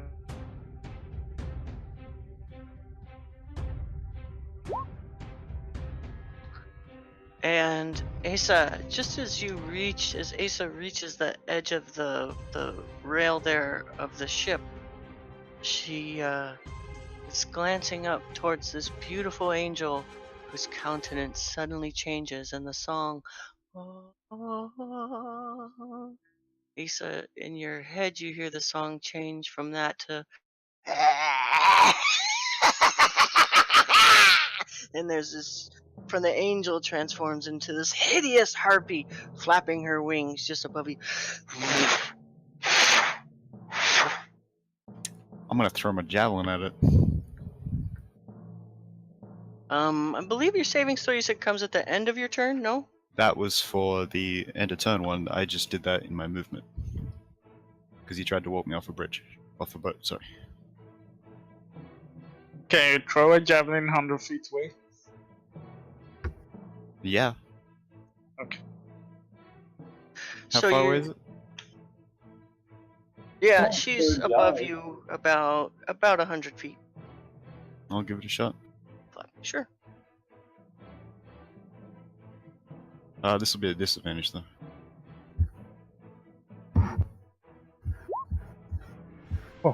Wow.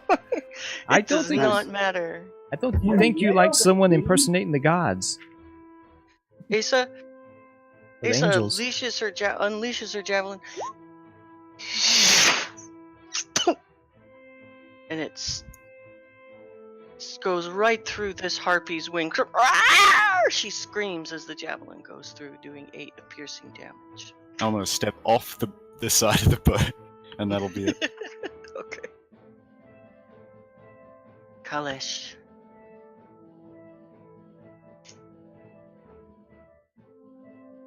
Okay, it's not. You're up in the crow's nest, aren't you? Yes, it's I can't see how far out the rigging extends.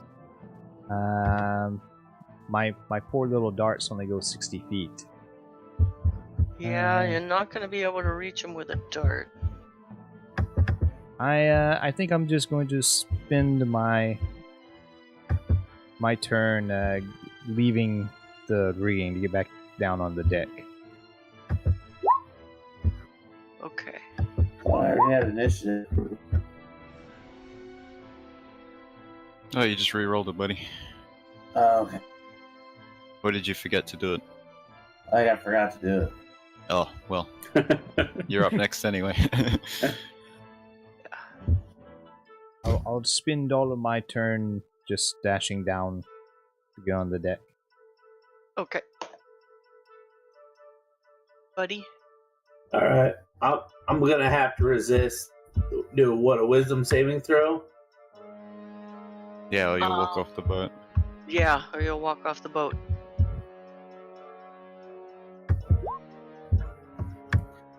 Oh, buddy.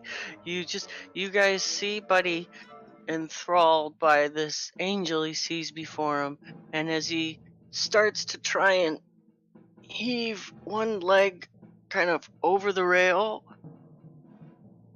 he looks up and you see his face change from joy and captivation to disgust and sheer terror as you hear him go, ah! And he throws himself back onto the boat and falls down to the ground right here as he just barely stops himself from flinging himself over the rail.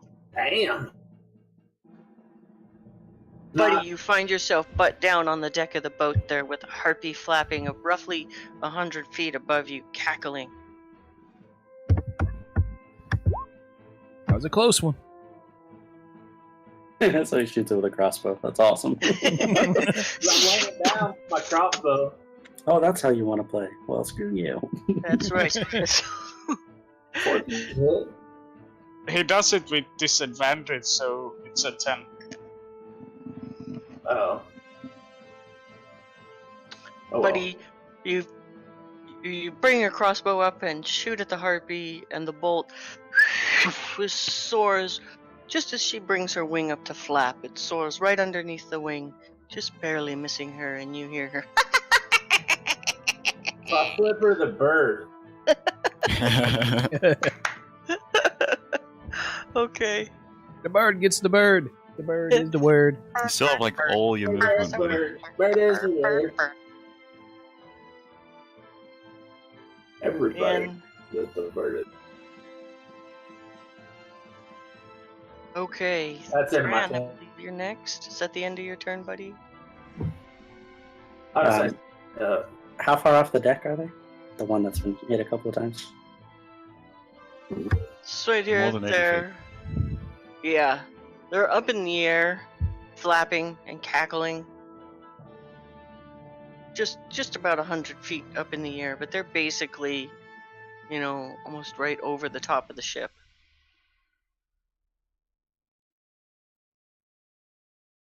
I'll try another guiding bolt, I guess.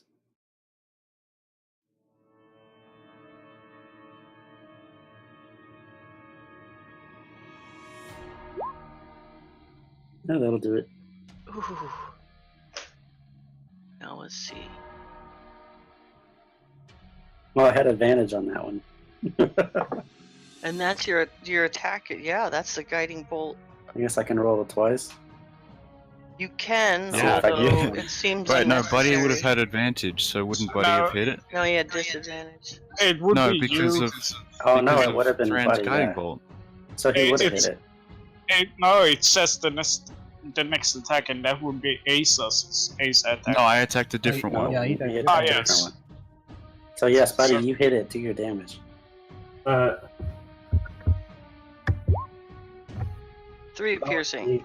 So, buddy, you thought that you'd missed with that last crossbow bolt, but as you look up, you could see that you actually did clip the lower end of her wing with it, and shot out what is a blood feather, and some blood starts dripping from as a feather starts to float down towards the deck of the boat. Good hit Well, total. My guiding bolts look like battle axes flying through the air. Like end over end. Yeah. Like I swing my battle axe, and it looks like And it's like a spectral. like a spectral battle axe just keeps on going. Yeah. And It's like so you- Thran, It's How do you like you're wanna do playing this? Diablo. Yeah. I didn't even think about that. I haven't played that game since, I don't know. Yeah, it's so junior high old now. school. Elementary school, maybe? I don't know. Thran, you let loose your guiding bolt and your axes. The energy axes or spectral axes fly through the air and just hit the harpy in the chest, like one after another. About 25 of them, it appears, in a row. She screams and falls into the water there right next to the ship. Awesome. Harpy down. So, Killing it. that's this harpy. So no, wait, that is, yeah, The one in front of Tordo. yep, she's gone. So it is Arendel's turn now. Yes.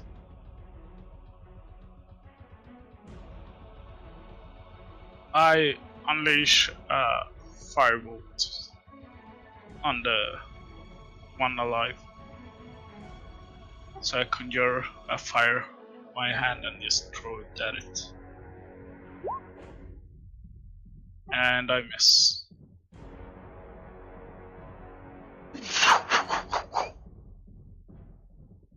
Into the ocean there, your firebolts go, Arendelle. And this harpy here, oh boy.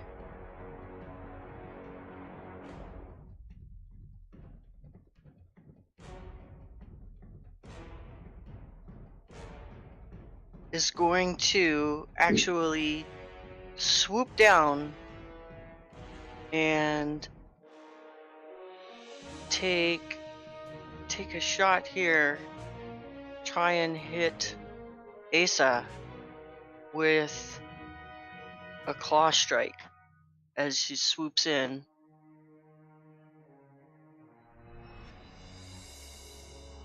The claw strike is, Does it have 100 feet of movement? You said it was 100. yes. Can swoop down, can drop from the sky, make a claw attack. And Asa, does that 8 hit you? 16 AC. 16. Okay. Ooh, nice armor. And then after missing, as the harpy swoops down, Asa just ducks, and the claws scrape across the top of her armor. The harpy also takes a club swing at Kalesh. Do they give you it?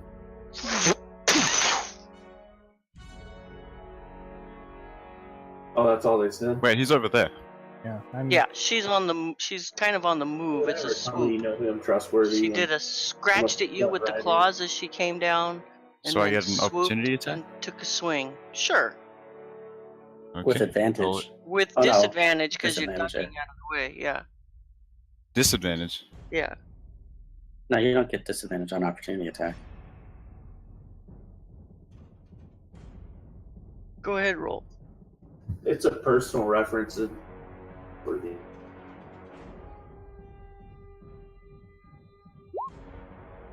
Ooh, nice. 13. Okay, so Asa, as this harpy comes down, you duck and you hear the claws just scratching on your armor.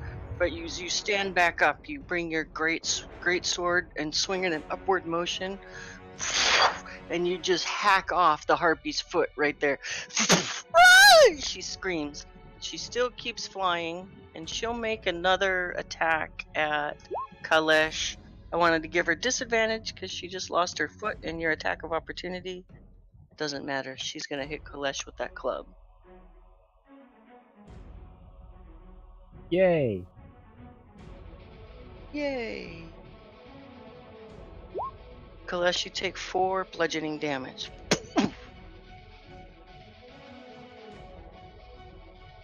Alrighty.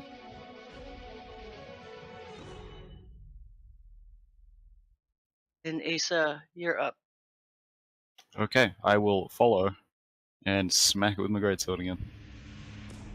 Dagger, dagger, dagger.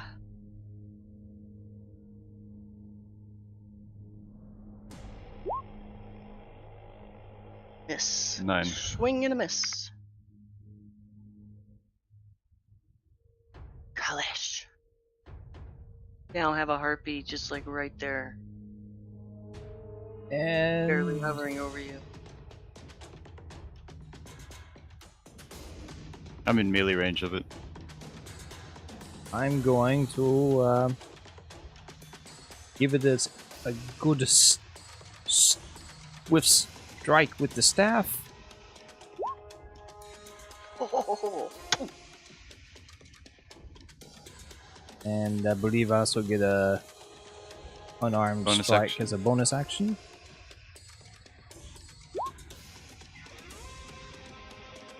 Does a 13 hit? yes, you do. You hit with both of those. Roll some damage. Ah, Kalesh. How would you like to do this?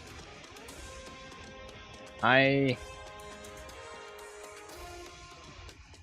give a little twirl and then swack it across the head with a two-handed swing, and then plant the staff down on the ground and use it as kind of like a vault stick and do a jump spin kick. Catch it right across the jaw with my claws out. Nice. And as you do that, the harpy lets out one final scream and falls to the deck of the ship. I do not like birds that attack like this. It's this Captain. disgusting creature. Captain Gustav comes over and says, "Oh, I am so glad you guys are here.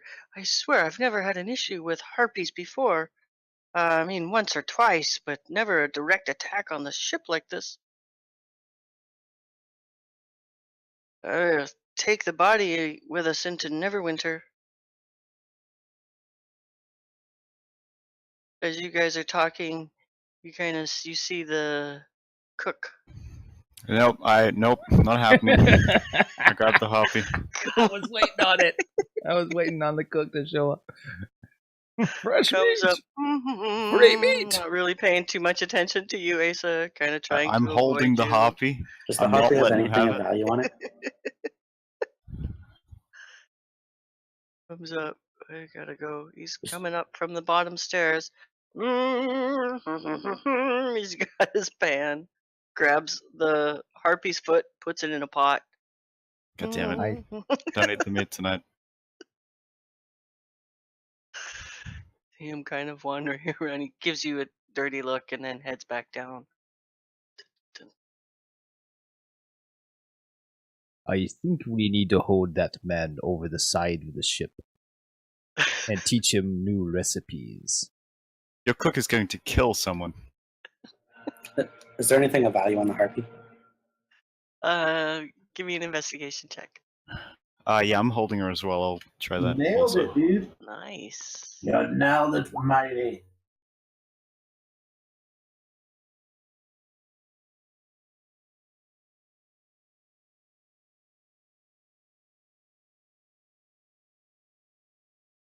Oh yeah, no, there's not that much there. Back hitting up Don John.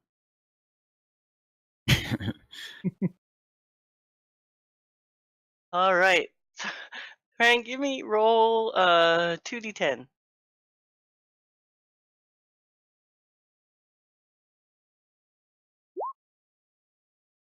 Find 110 gold pieces on the harpy. Wow. Frank. Wow. Not bad. This guy's rich. And Good job, cousin. Well, I portioned them out. That's 22 gold each, fellas. 22 gold. Profit. Captain Gustav comes over and says, yeah, that's it's not a bad idea there. You guys go ahead and keep the gold since you did all the work. And then he grabs a hold of the harpy's leg, kind of starts to drag it away. Drag it down the stairs. He takes it from Asa? Yep. Damn it. Because she's holding on to it. Where are we taking this? I'm young kind of just lady there, if you follow him. I'm just gonna I'm like put it. holding it. You're holding. Young lady, you wanna help me take this down into the hold downstairs so we can. I have somebody in Neverwinter who might be interested in this corpse. Can we keep it somewhere away from the chef? Sure. And he looks at you, kind of looks at the harpy, looks at you, looks at the harpy. I don't trust any of these people on this ship. Drags the harpy back over here and just kind of leaves it on the deck right there. Okay. Kind of looks at you, looks at the harpy, licks his lips a little, shakes his head, goes back under the deck. Is there anything I can harvest from the harpy for my healing or herbalism stuff? Ask the cook. I think he's got quite a bit of experience. If you have any questions about harvesting, you might want to check with the cook. What sort of things might you be wanting to get from the harpy? I don't know. Maybe a feather. I don't know. Components. You could take all the feathers you want. You could. Maybe a little teeth. harpy blood. And, yeah, Sure. I'm gonna take like claws, and I'm just gonna take a whole bunch of stuff for my herbalism. Anything we can't use. This harpy only has 1 foot. Yeah. Yeah, it does have 1 foot, doesn't it? Crow's feet. Yeah. There's 1 harpy foot in the pot downstairs.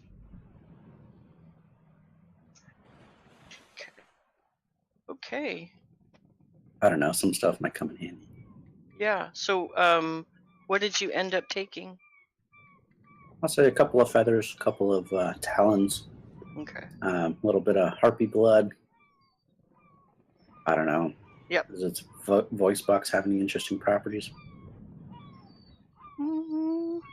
Might, to generate that song from, but I don't know. It could take a little while and start to hack up the harpy if you want. Nah, I'll just take that stuff. Okay. All right, harpy goods in my inventory. There you go. Okay. And so after that battle with the harpy, you are roughly, you can see on the map, you guys ran into the harpies here at the Mirror of Dead Men. You learn that as you were passing that, coming near the Mirror of Dead Men is where there's actually a harpy stronghold in there. It started to develop. You are roughly 2 days out now from Neverwinter. As the crow fly. As the harpy flies. Exactly.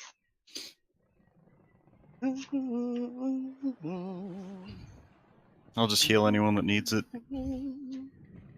I could Chill out. use a I little. forgot about that. I don't Yeah. need it, thank you. I'll just give him 4 little up to points. 6. Whatever he needs. Just 4. Yep. Can you give him 4? Yeah. I can give him 6. Okay. I don't have any more healing spells.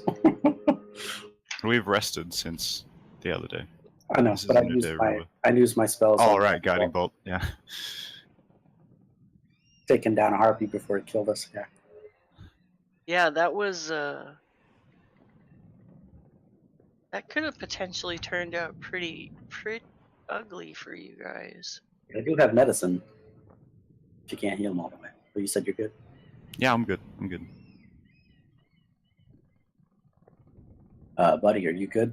Or Toriel? I think Kalesh was the only one that got hit. Luckily, I rolled great damage on my guiding bolt. You did. Yep. I'm the rat killer and you're the harpy killer. No rats too. Okay.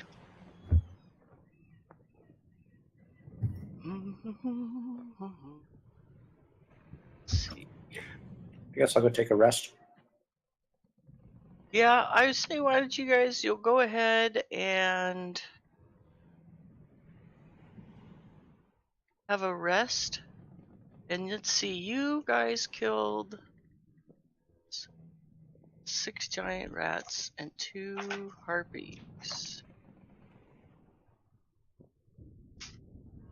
And as the next 2 days go by fairly uneventfully,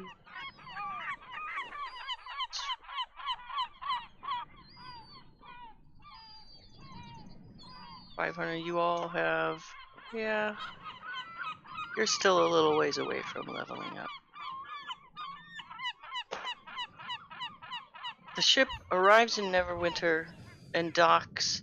Neverwinter is a respectable sized town. The dock looks like it holds about 25 ships at any given time, and you arrive, and Captain Gustav thanks you very much for all your help with the rats and the harpies. He's not sure he would have made this trip without your help, and he will put in a good word for you with Durnan when he gets back. And you guys are welcome to travel along on his ship at any time, the Don John. Thank you. So Thank you. I think he may want to get a new cook. And as you guys are leaving the ship, you glance over your shoulder and you notice the cook butchering a large quarter leg off of the harpy. Have fun with that. And he also gives you guys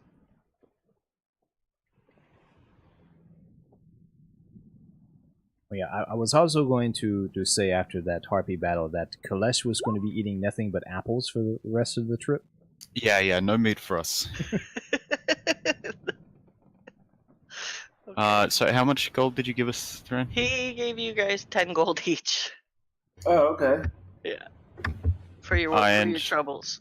Thran, And, how much did you give us? Just 22 each. Okay.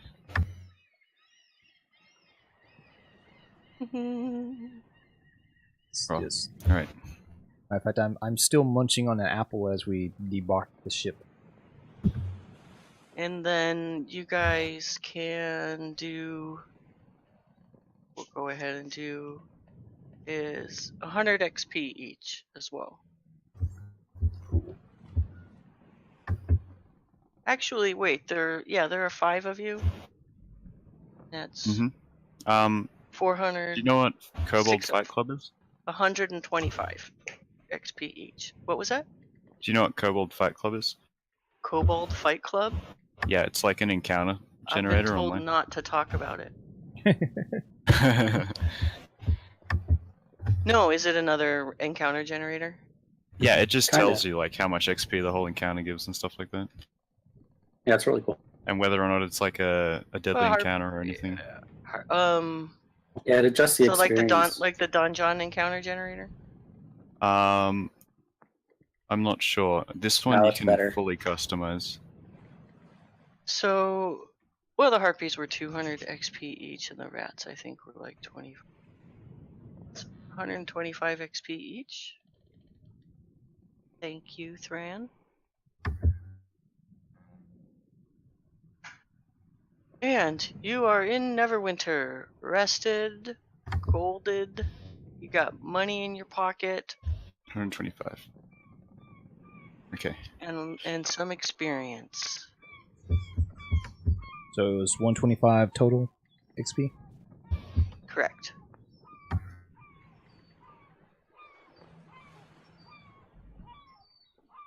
Righty. So, you can, as you're, yeah, here you are in Neverwinter. Now that's So on pretty Cobalt Fight much- Club, it says 2 harpies is a deadly. Yeah, It should have but killed you. you You don't. guys, Should it be was 600 really. experience for killing No, them. no, no. You don't take the adjusted XP. That's just how much the encounter's worth. Oh, okay. So I looked up the XP on the harpy in the monster manual. Yeah, it's so. all good. Yeah. Okay.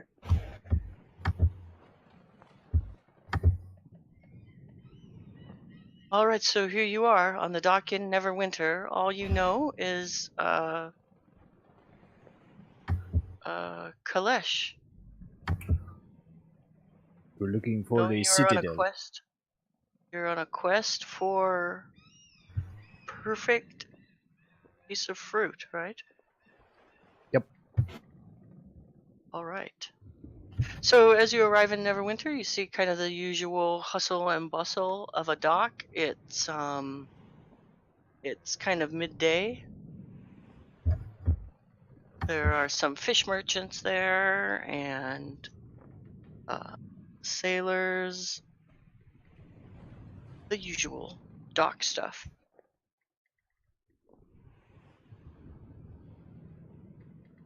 Okay, and exactly what did Durnan tell us?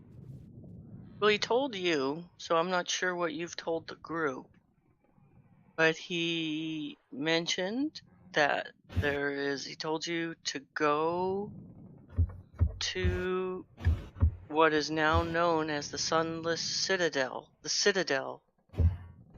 Because in there's a tree that grows a perfect piece of fruit. And you should arrive at about the right time to harvest that fruit. And so he sent you to Neverwinter to get information about getting to the Citadel for this fruit.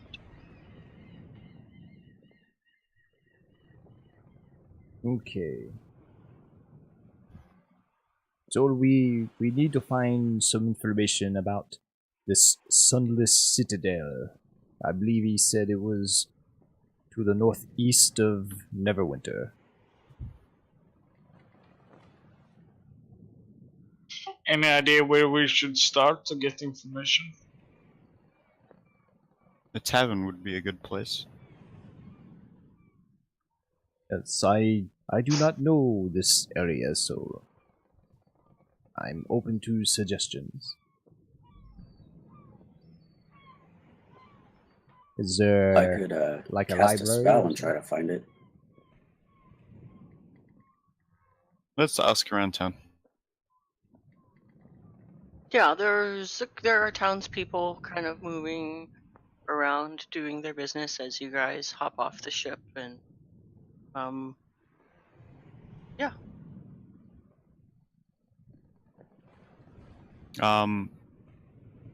Do I know this city? Have I been here before? In my travels? I don't know. Not too sure. Give me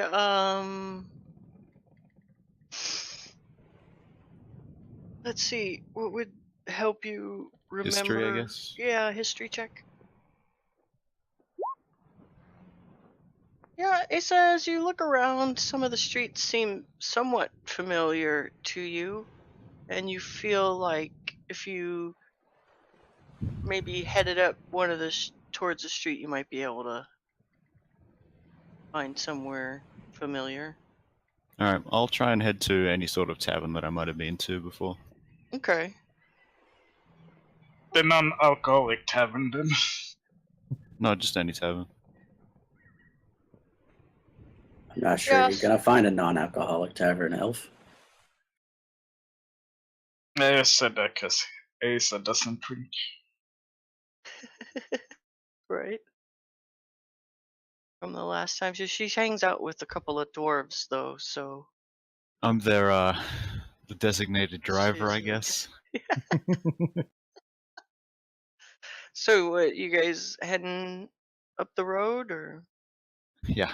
If I'm following along, just head zipping around, looking at everything. Kalesh, there are a few children and some small animals in cages and stuff at the docks as you walk by that are flapping around. Ooh, find kind of fascinating. Although maybe your recent encounter with the harpies has made you a little shy of feathers at the moment. Asa, you wander up the road, you do actually come up to a place that looked familiar to you. It's it's a tavern called the Neverwinter Inn, and you remember that it's a simple place, but you could get a good bite to eat here. I'll head in. Into the Neverwinter Inn. It may look remarkably like the Yawning Portal. No, we'll do theater. Most of this is theater of the mind. Thanks to Adobe Creative Cloud failure. So as you step into the Neverwinter Inn, it's moderately sized. Probably, although considerably smaller than the Yawning Portal. There are maybe 6 or 8 townsfolk sitting around, having some ale. The room is stone. It's a stone building with some average amount of lighting in it, although most taverns are kind of dark and dank. This one is no exception. And there is a female bartender bar. What time of day is it currently? It's midday. Alright. I'll turn to my friends before I talk to her. Did we want to stay here before we headed off? Let's see how far away the Sunless Citadel is first. Okay. Yeah, we can come back if we need to. We're still on the get boat. rooms. Boat map. Yeah, I can move you. Yeah, we're theater of the mind now, buddy. We're A special adaptive computer I use, and sometimes it doesn't like to shift maps. yeah. So you're perfect there on the ship still, and you guys have headed up the road and are in the Neverwinter Inn. Yep. I'll approach the bartender. Hello, young lady. How can I help you? Hello. We are seeking information on the Sunless Citadel. Sunless Citadel. Yes. Okay. It's apparently somewhere in this area. Yeah, I've heard of a tower in the forest up here that a lot of people like to go and explore. Not too few people don't ever make it back. It sounds like that place. might be the place you're talking about. It's up the road a bit from Neverwinter, near a town called Oakhurst. Thank you. How much Can I are get you rooms guys here, by the way? anything to drink? It's a room here, just a bed, will be just a gold piece a night. It's kind of a hostel type situation. You Okay. have a bunk for a gold piece. That'll also get you breakfast in the morning. Thank you. I'll buy Mhm. 3 ales, by the way. And a water. 3 ales.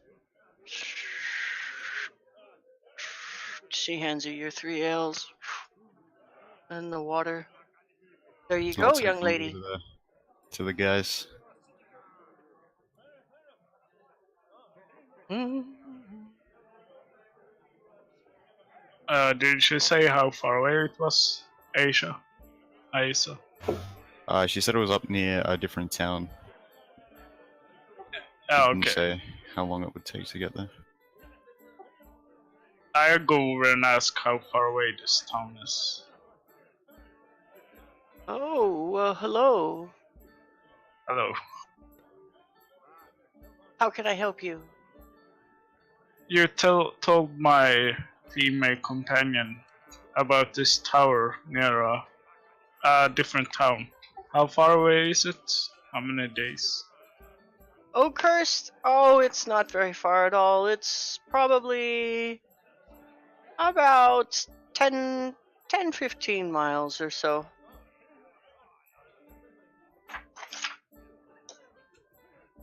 How long would it take to travel that far? It depends. This depends. I'd say if you had steeds, it should take you just a couple of hours. If you were on foot, maybe half a day.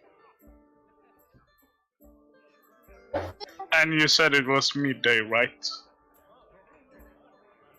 No, I didn't say anything about what time it is, sir. But yes, it is about midday.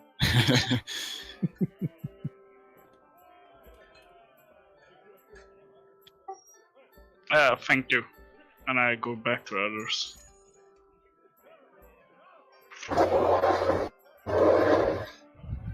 I think we maybe should grab something to eat, and then we should head out to this town.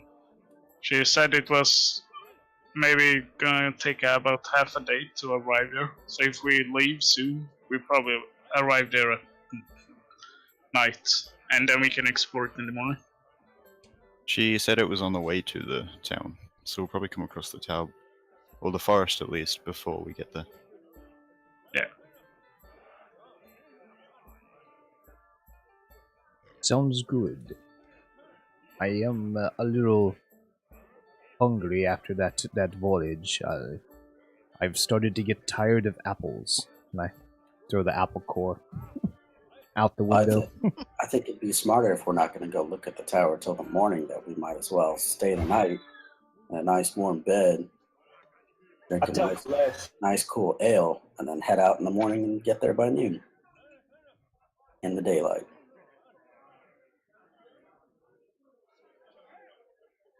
I think it's smarter to leave now after we eat and If we get attacked on the road, then you'll regret saying that. well, we might be Or in the be night. attacked. In the night. We stay here, we don't have to keep watches all night long. I'm gonna go up to the bar and say I would like some meat. I am tired of apples. I want meat. My, aren't you a fuzzy one? Well, let me go back. Do you have any preferences? Any kind of meat will do? Cooked. And not monster. Or rat. She goes in the back. Cow. Domesticated. Kind of raises an eyebrow at you, wondering, why would you? Okay. She goes back. Comes back, and on a plate in front of you, there's a bird, a roasted bird of some sort. It appears smaller than a harpy, so feel okay about that. It's a baby harpy. This is a baby cockatrice. This is actually quite a No! I thought I it's said actually no quite a monster. special around here. And she says, that'll be 10 silver pieces, please. I give her a gold piece.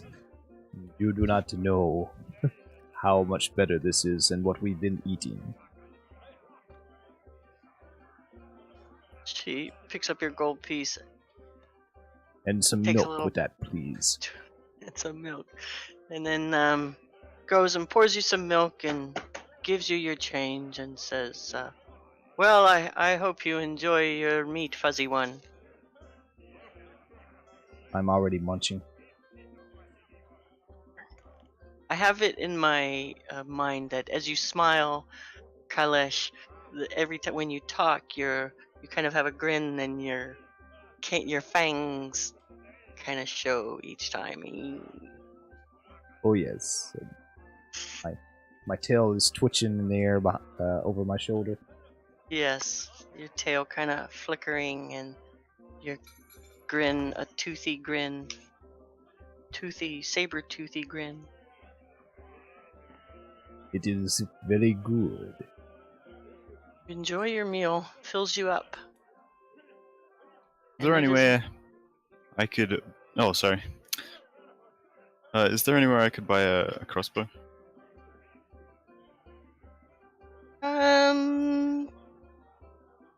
Yeah, there's certainly sure. There's a shop in town, a weapons shop in town that you could buy a crossbow. Yeah. It's just up the road here. Is there any place to buy some beef jerky? Right here, buddy. Yeah, I actually can do some beef jerky if you'd like. Yeah. Beef jerky, good. Goes over to this large jar at the end of the bar, untwists the top, and starts putting jerked meat of various sizes and shapes and colors in your bag. In a bag to hand to you. How much would you like, sir? 2 gold worth. 2 gold worth. Okay. Yeah, that's like £5. Yeah. So she just kind of keeps. The jar is now 1/3 of the way empty. She kind of keeps putting it in there. Boy, you gentlemen sure do like your meat, huh? Wraps up the bag and kind of heaves it onto the bar. Oh, here you go. Hands you your bag of jerked meat. And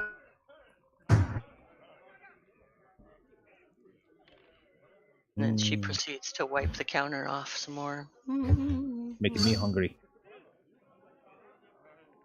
You want some beef jerky, Kailesh? I think it would go good as a after dinner snack. Here you go, and I get him a pound of it.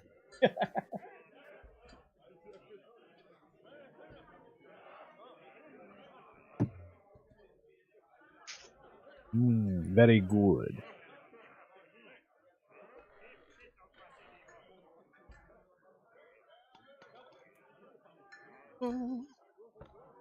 Okay.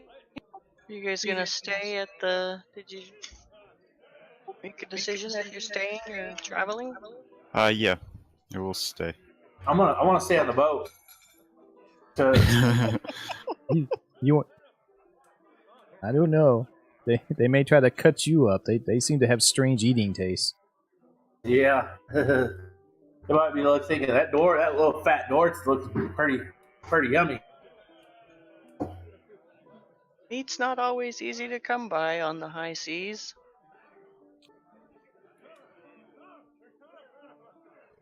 Meat is meat, and a man's got to eat.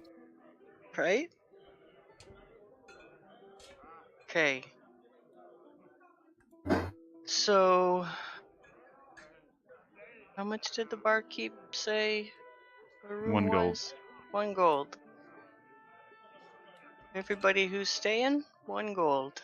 And you'll have, as you go into your room, it's Okay. much smaller than the room at the Yawning Portal. You see 6 cots kind of lined up in a room that's roughly 10 feet by 10 feet. You basically have enough room to set your gear down and move around and sit and sleep on your cot. Awesome.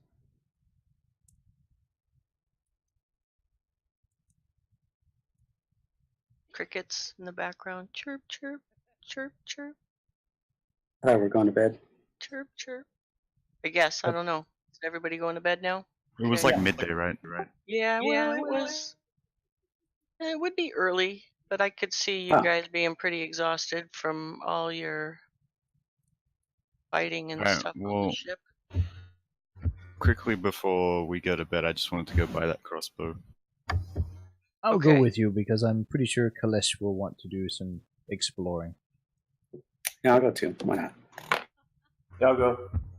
Okay, so you've booked your room, and you head on out to go down to corner store. Head down To the market. store.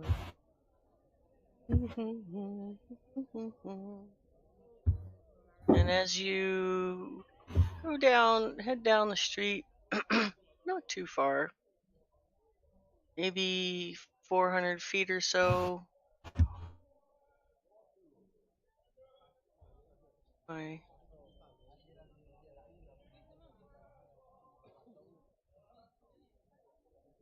You come across. Right.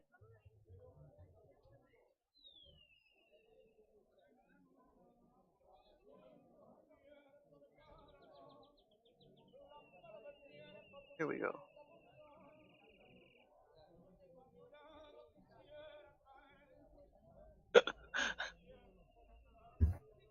Okay, a shop, and you see a sign up there, and it says Glowing Fire Repairs. And next to that is the Grumpy Tome store. And next to that, you see the Happy Antenna. The happy antenna. Okay. And there's, yeah, I guess I'll go into the glowing the fire. The Glowing Fire, yeah. You step into the Glowing Fire, there's a squat, strong, maybe middle-aged dwarven blacksmith there working on some weapons. As you look at the wall, all along the walls in his doesn't really have like a store. It's more like this is his blacksmith shop, and he just has his crafts kind of hanging on the walls around the shop with tags on them and prices on them. He currently has his back turned to you as he's hammering on what appears to be an axe that he's making on the anvil.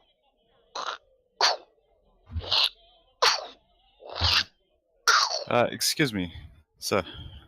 Huh? Huh? Yo, oh, yes, I didn't hear you come in. How can I help you? I am Hicker. How can I help you? I'm looking to buy a crossbow. Do you make those here? Oh, oh yes. I think in fact, last week I made 2 new ones. They're hanging up on the wall there. You're welcome to take a look at them. Okay, I'll have a look. So, as you pull down one of the crossbows, you see that it is very well made. It's not very elaborate, not very refined, It's just no real functional. decorations, but it is, you actually really admire. Sometimes function can be art, and this is really that. It's just smooth, almost like a sheen, gunmetal black almost sheen he's managed to get to the gears and to the mechanisms. And yeah, he has 2 of those hanging up. They're both very similar. One is heavy and one is light. And you said there were price tags? There are price tags. Ooh, fancy. So, which one are you going to? The light crossbow. The light crossbow. You want to take a look at the price on that? Let's see. Oh, well, I'll check both, just in case. Okay. I'll help you out. I'm there too, fellow dwarven craftsman. Let's see. This would normally run you if you were in any old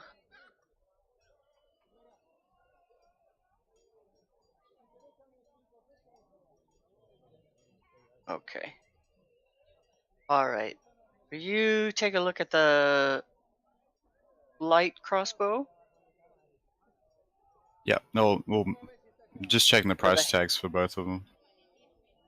The light crossbow is 75 gold pieces, and the heavy is 150. So they're pretty Okay. good price tags he's got on these. I'll put them back.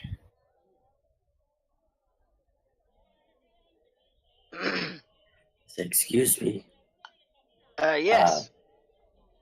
This is priced a little high for our taste. Perhaps you can give us a discount, being that we're both dwarves and I am a priest of Clangeddon. Kind of looks you over. Looks at your weapons, looks at your gear. I also have respect of the stout folk as a feature. Yes, you do. And you make similar, your weapon making styles are somewhat similar. So, as he's looking you over, first looks doubtful, raises an eyebrow, kind of gets this sneer on his face. Looks like he's gonna, not exactly sure what's gonna happen, and then he breaks out into a huge smile. Ah! I thought I'd recognize a cleric of Clangeddon. What were you thinking there, my brother? What did you have in mind? Well, your craftsmanship is exquisite, and I'll be sure to pass that around to all that I see. But some kind of discount would be appreciated. We don't have much money, and we're tracking a fiend, an evil paladin, up this way, and we may need your wares to subdue him. Hmm.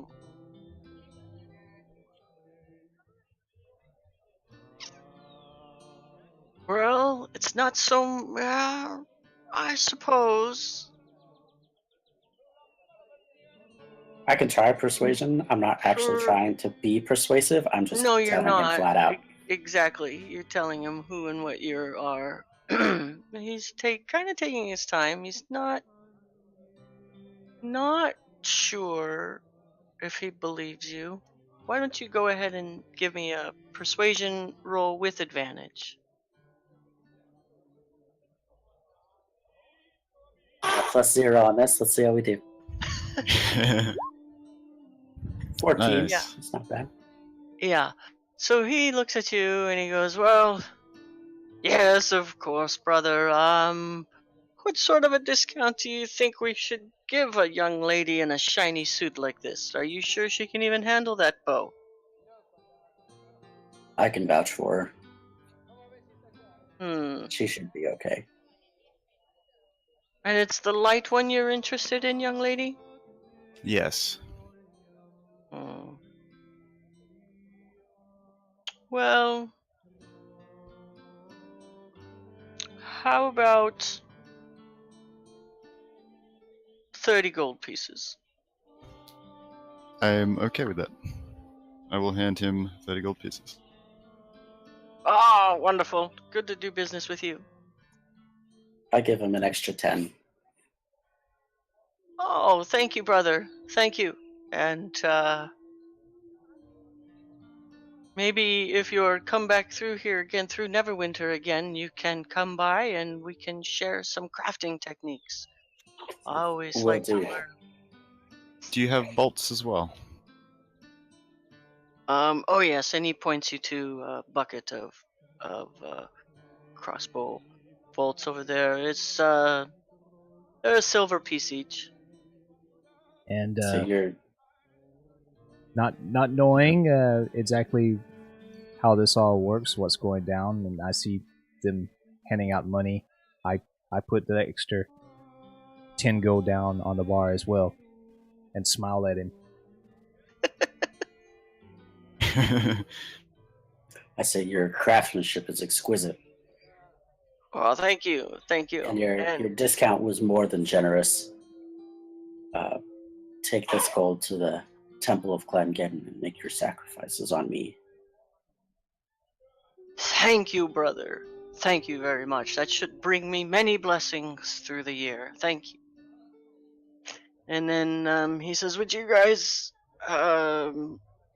Actually, he turns around and gets back to his hammering. But before he does that, he looks up at Kalesh and kind of grins and says, well, what will you be buying, Fuzzy One? I need nothing, though I am curious what you are doing. I'm making weapons and armor and tools and such. You seem to enjoy it. I do very much. And still kind of just looking at you. Anybody who speaks to you kind of looks like they may be in a bit of a daze because they're just kind of captivated by a large talking feline. So he's just kind of staring at you. Is there something you wanted to buy? Your friends here are purchasing items. They see something they like or want to use, and they exchange money for that with me. No, I need nothing, but watching you work reminded me of something my master in the monastery once said. He said, "Tell me and I forget. Show me and I remember. Involve me and I understand."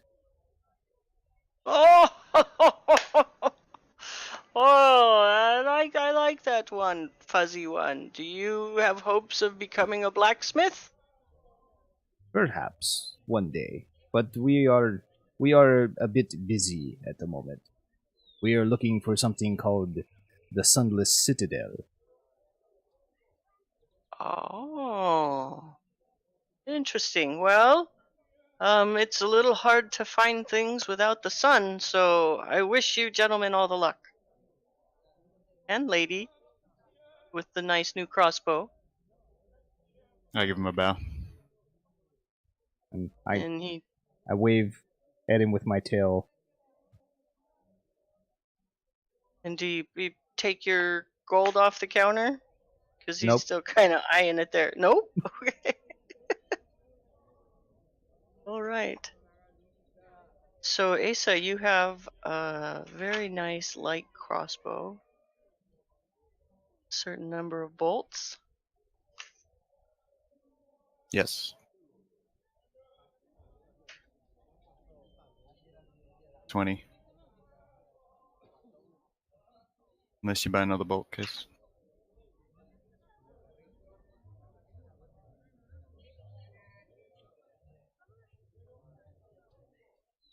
The shop owner, the blacksmith, has turned around and has begun for return to his work. He's no longer really paying too much attention to you guys. Oh, okay. I was gonna buy some more bolts. They're 5 silver each. Oh, 1 silver each, sorry. 1 silver each, and you're welcome to. Alright, I'm gonna buy another thing of the bolts. Just take whatever bolts you want out of the bucket there and leave the silver on the counter. Alright, I just left him 2 gold and I took 20 of them. that's what I did.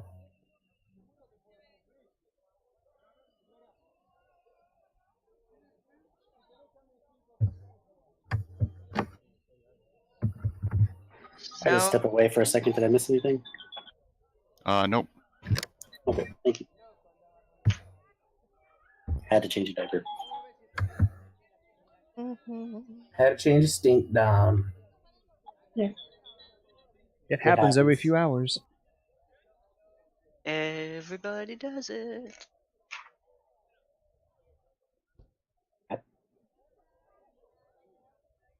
Okay.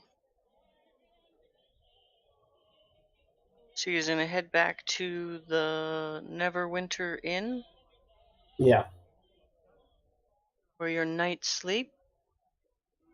Yep. You have comfortable enough, especially compared to the last week on the water. You guys appreciate, especially you, Kalesh, the steadiness of the land under your feet. And you wake up the next morning refreshed. And what do? Guess we'll head to the next town over where we gotta go. Head over to Oakhurst? Yeah. Yep. Sounds good. Okay. So Oakhurst is roughly half a day's travel from Neverwinter, and you will be... It's a small village. It'll take you about half a day to get there.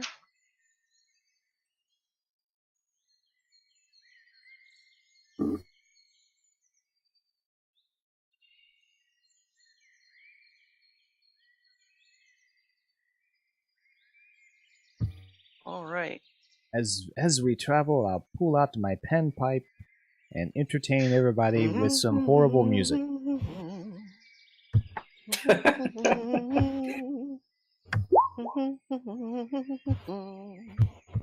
Yep, definitely horrible.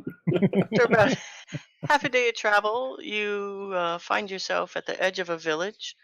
There's a small sign there that says "Welcome to Oakhurst, population 899." As you walk in, you can see there's just one street. It's pretty small. There's a village hall. You can see a general store, a shrine. Next to the village hall, you see the jail. A little further down the street, you see a blacksmith, and then there is a tavern or an inn. It says it's the Old Boar Inn sign you see just at the end of the road. And there's probably about 15 or 20 people or so kind of milling in the streets.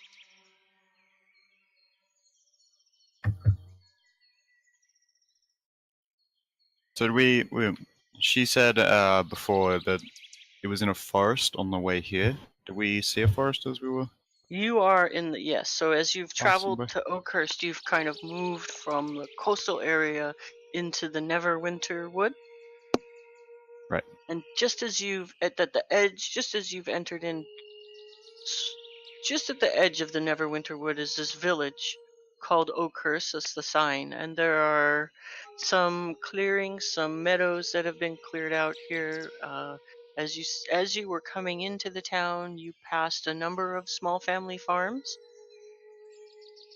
that had been kind of made in the forest. You know, there'd been some areas cleared, mostly horticultural type farms, not large operations with many oxen. Okay.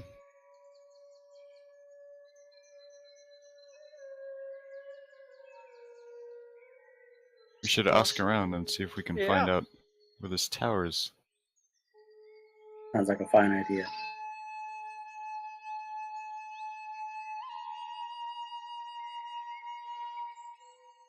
So was there? You said there was a tavern or an inn or something on the main road? There is. You see a sign hanging there. It says the Old Boar Inn. Okay, let's go there. As you head into the Old Boar Inn, you see a man behind the bar. He's average height, very thin.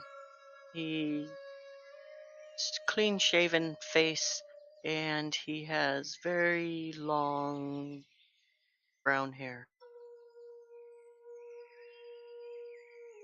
I guess I'll walk up to him as well.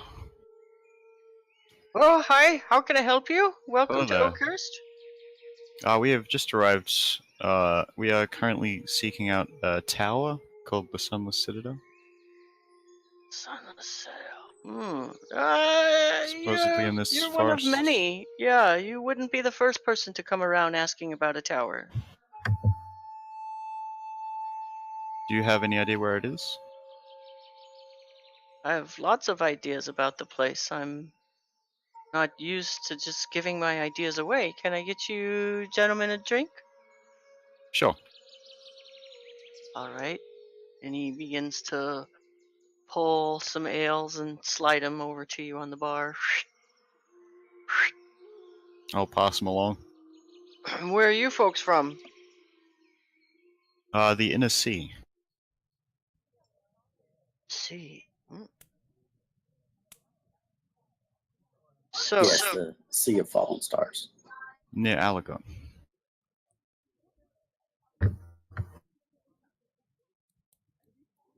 I think it's called, yeah, Sea of Fallen Stars. Yeah. well, I don't know about a place called the Citadel, but I do know that but legends used to say that it was a retreat for an old dragon cult. That there was a tower here in the Neverwinter Wood of cultists who worshipped dragons. Interesting. Are there any dragons hereabout? Still? Well, I do know that the cattle herders don't graze their stock too far these days. There's been word of crazy monsters out coming around in the night, and they've found whole herds of cattle just eviscerated in the morning. Been a lot more nervous around there lately. And the magic fruit that the goblins used to come out and sell once a year, they haven't been around. Strange. Goblins selling magic fruit, you say? Yeah, I used to hear some rumors that, in fact, Old Man Hitchcock just down the road was feeling terrible one winter. We thought he was gonna die for sure, but he spent his life savings on an apple. I thought the man was a fool. He ate it, and his health has greatly improved. It's incredible. But after that year, the goblins disappeared and didn't come back with the fruit anymore. Do you know where they came from?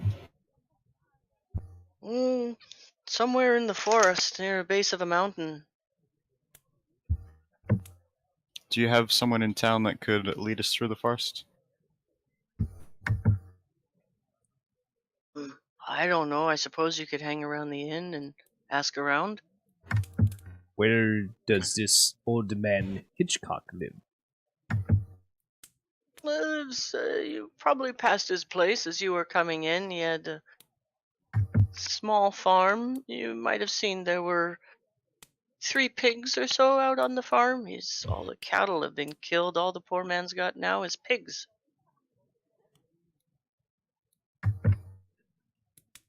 I think we should see this pig farmer. Sounds like a plan. Sounds like a place to start. Yeah, sounds like a great place to go.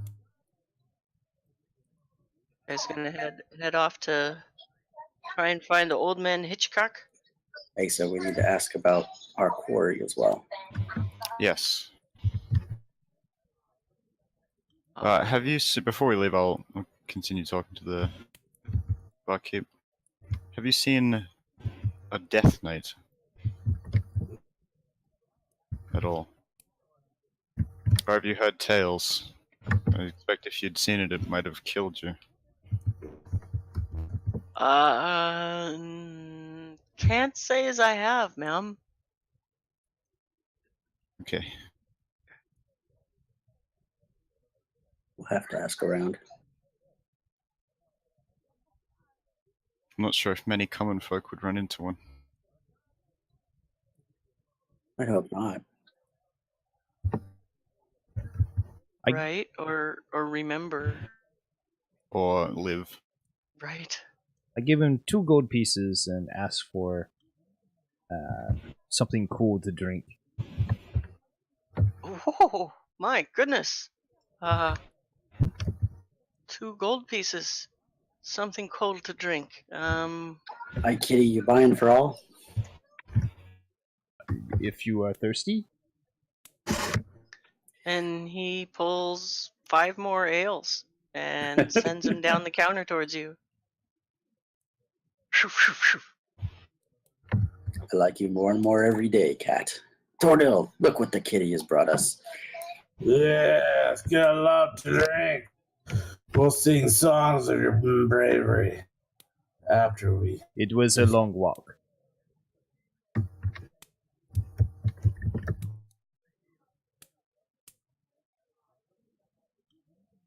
All right. So you guys are heading out of the Old Boar Inn to try and find Old Man Hitchcock's property? Yes, and we're gonna look out for the birds.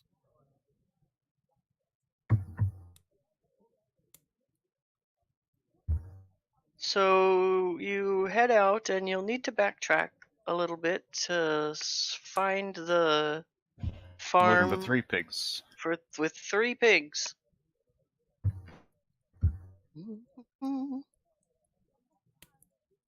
And as you do, you don't have to go too far.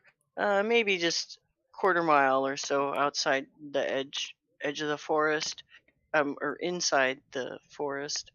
And you do indeed come across a small farm with a small farmhouse on it, neatly kept, with 3 pigs in the front yard, rooting around, munching, eating flowers, looking happy. I don't know about you, Tordil, but bacon? I love me some bacon. Would you like the pig? We cannot take this man's livestock. Not polite to kill other people's property, Yeah, I don't like to do that. but I would like some bacon, yes. That's good. We might be able to get him to cook some. Right?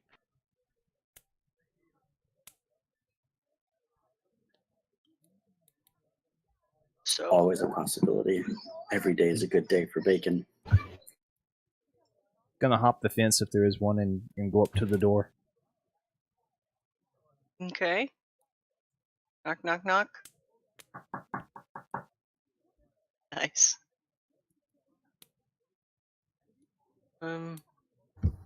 So after you knock, you kind of hear, "Oh crap! Who would be coming to visit me today? I don't even." Okay. And a little small door slides open, like a little window. Hello? Hello. What do you want? We want to know where you got that fruit from. What fruit are you talking about? The The one bartender from told us that you bought a fruit that made you a lot healthier. Oh my god! Yeah. Well, what do you want to know about it? Where did Spent it my come entire life savings on that thing.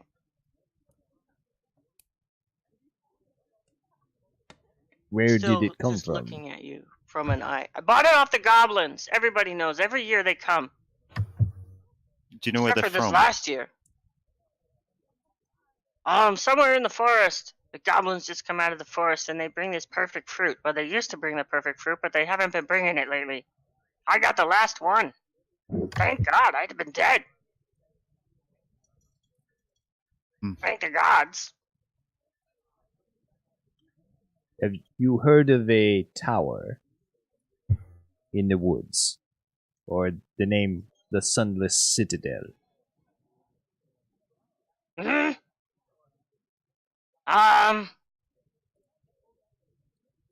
Tower in the woods. Maybe.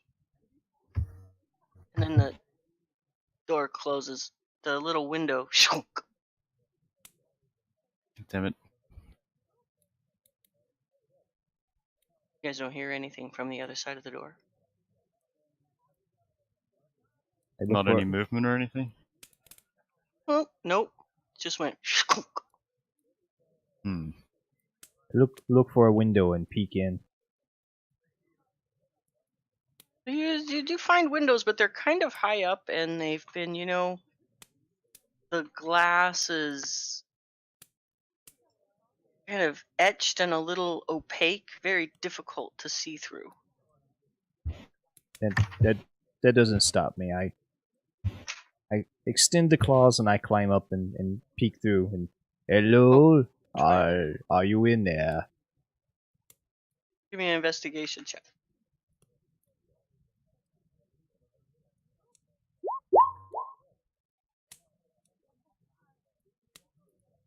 Now, as you peek through, you see a figure just kind of sitting at a desk writing. It's hard to make out any details of the figure, though.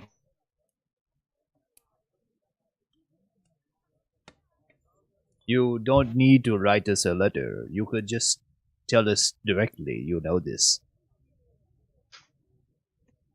He can't hear you. Hello? Tordil, you want to get the door? Yeah, I'll get it. We can't go breaking down people's store. You have to stop. Can we kick in the door? I'm gonna stop him.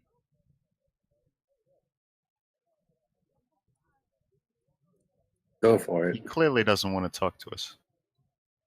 Yes, but we can't go and break into people's home for that. Yes, Oh, I'm agreeing with you. okay. My bad. Well, if we need to get information, we need to get information. He can cooperate with us. Tordil, knock loudly.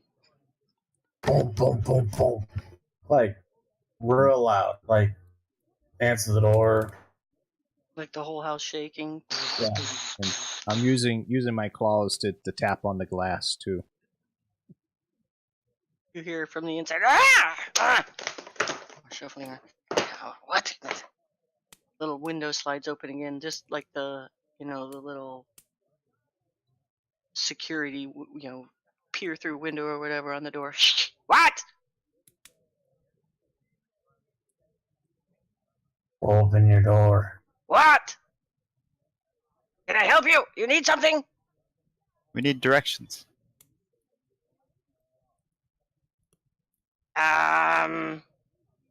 Take 3 steps back slowly. Turn left, face the town, and walk that way. Wait, is he looking at us right now? He's just peering through the window. He's giving you some directions. Says you wanted directions? That'll work. We need directions to the tower. What tower? The Sunless Citadel. I've never been there. How would I know how to get there? Have you seen a tower in the woods? Not lately. I told you. I buy fruit from goblins and they're not selling it anymore. Do you know where Where that go? comes from? We could go and find out where they are and why they're not bringing your fruit. If you cooperate. And I'm still hanging off the side of the house at this point. He's looking. So you're like, Where did you meet up with them to buy the fruit? well, the goblins would come into town mid-season, twice a year, each with a fruit for sale. I only bought the summer fruit when I was sick. There's usually like a lottery competition to even buy it. I spent my entire savings last year. I ate the apple. I got better. What do you want to know?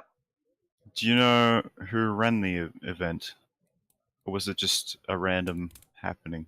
Nobody would really know. It'd be the right time of year, and the goblins would come into town or not. If they didn't come into town, there'd be no apple. Has been that way for the last 2 seasons. Do you know anyone in town who knows the forest well? There was a wizard named Sharwin. He never came back, though. A fighter friend that I used to know, Taljan.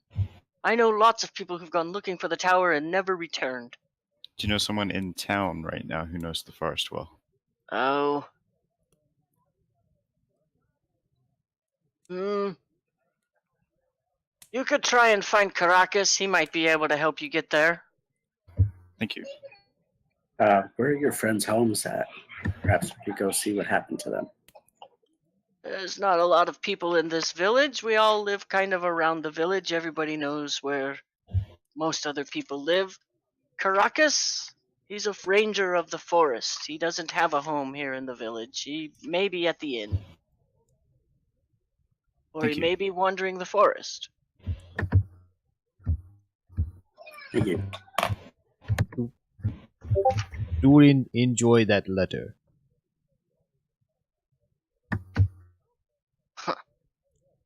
And he slams the peering window closed again. Guess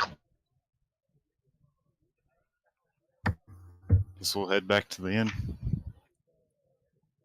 I think that maybe he shouldn't have gotten the apple. He seems to be sour.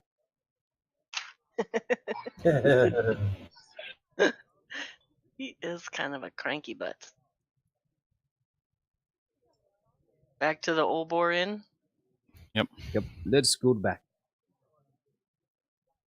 Okay. We're Oh! back. Yes, you guys again. Welcome. Hello. Where is We are Caracas? looking for Caracas. You guys don't mess around with too much of the small talk, do you?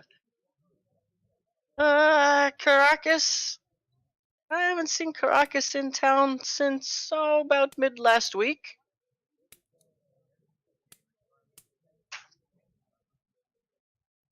Sometimes Okay. he camps out around the edges of town, though. Doesn't really like to spend too much time in the town proper. Spends a fair bit of time out in the forest, actually. Might be able to find him out there, although he would probably find you first. I am beginning to think that if we light the woods on fire, we get more attention. That's a terrible idea, even if it would work. Where does the wizard live in town? Well, we used to have a wizard in town, but then he went chapesing off after a tower and never came back. Yes. Now we don't have any lizards anymore. With wizards. Where is his home located? It's probably about 3 houses over from Old Man Hitchcock's. What kind of wizard was it? It was a lizard wizard. Lizard wizard. What kind of wizard was it? Yeah. A living one. He was.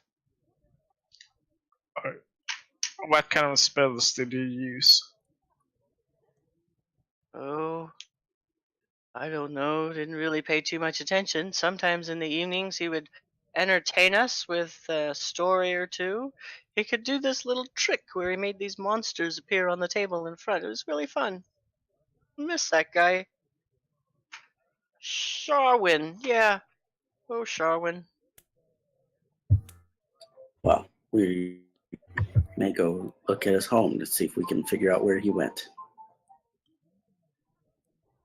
Maybe he's left some notes. Hopefully. Okay. Do you mind if we go and investigate his house?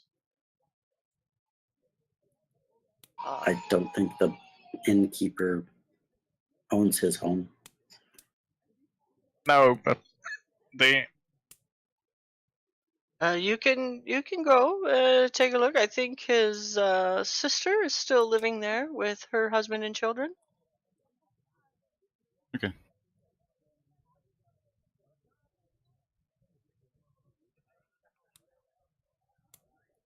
Probably now it's. So you left in the morning. So you're running back and forth. Took you a few hours by foot, so we're probably looking at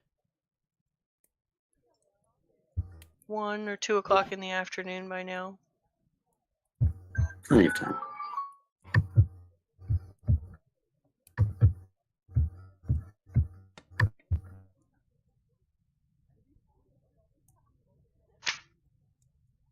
Is gonna head back out and try and find Yes.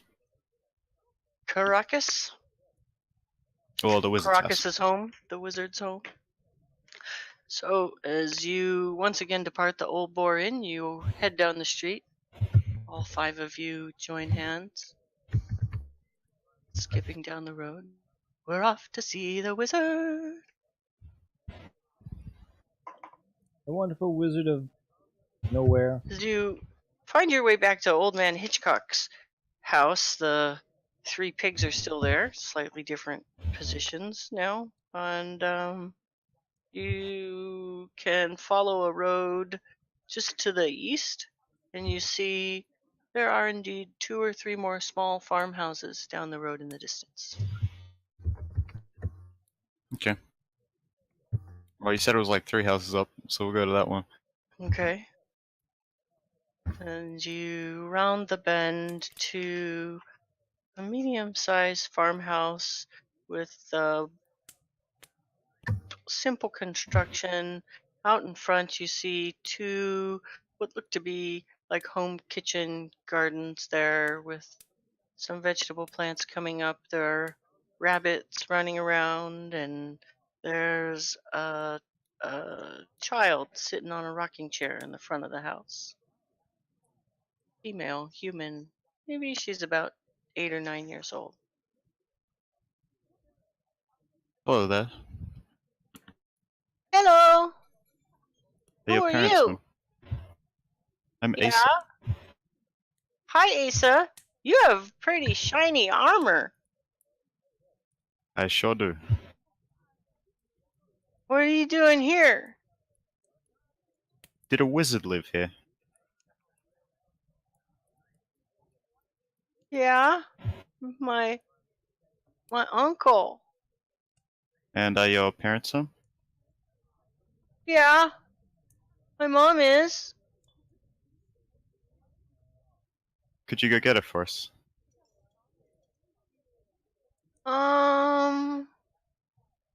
Okay.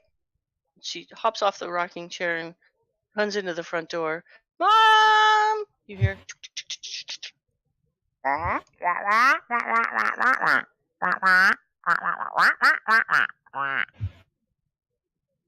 Out the front walks a lovely human lady. She appears to be in her late 20s. She has blonde hair, and she's wearing a simple farmer's dress. She says, oh, my. Hello, can I help you? Hello, we are investigating what happened to your brother, the wizard. Oh, dear Sharwin. Yes, I do miss him dearly. I hope he returns, although he's been gone for some time now. Do you know what kind of wizard he was? A human? No, what kind of wizard? Not what Yes, he was race. a very kind wizard. I just mumble humans in Elvish and shake my head. Yes, Yep. he was a kind wizard. Do you mind if we check out his study or room to see if we find any clue where he went? Oh, that room is fairly cluttered now, filled with storage stuff. He's been gone for some 5 years, so I hope he returns, but I don't know. I don't think he will. Yes, but as you can see, I'm a wizard as well, and I might find something useful. Well, I don't just typically let strangers come into my house and start rifling through my missing brother's things. I'm sorry. I hope you understand. Do you Yes, have sir. any questions other than that? Do you know where he went? He went to he just was gonna go explore the forest, he said, and there was just something about a dragon cult he was researching. Yes, yes, that was it. There was a, a dragon cult that he had learned had a home or a tower of some sorts in these hills, and he was researching them. He went off into the forest, and that was 5 years ago. I Yes, miss dearly, and we're I hope he's okay. we're trying to find that tower. Doesn't he have a journal or diary we can look at? Well, he kept his most important book with him. Um, yeah, no, he kept all that kind of thing with him. Hmm. And you have no idea where this tower is. In the forest, there was a mountain. There was a mountain he would talk about a lot. It was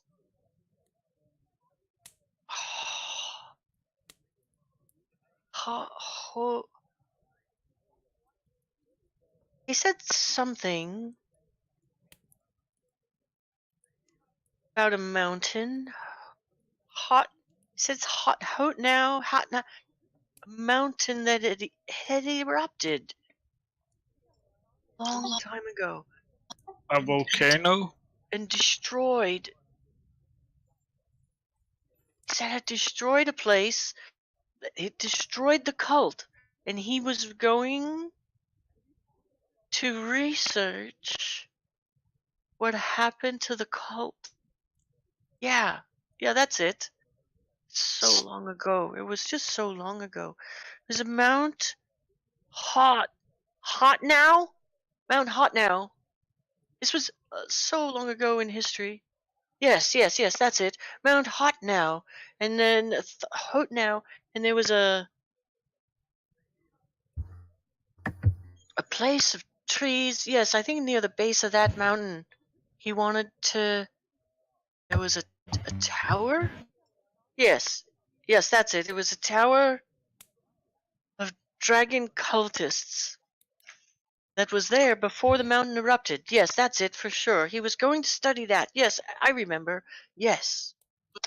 And We do will. you know where the mountain is specifically? Not too far from here in the Neverwinter Forest. At least that's where he said he was going to go look for it. Can we see it at all? Like from outside?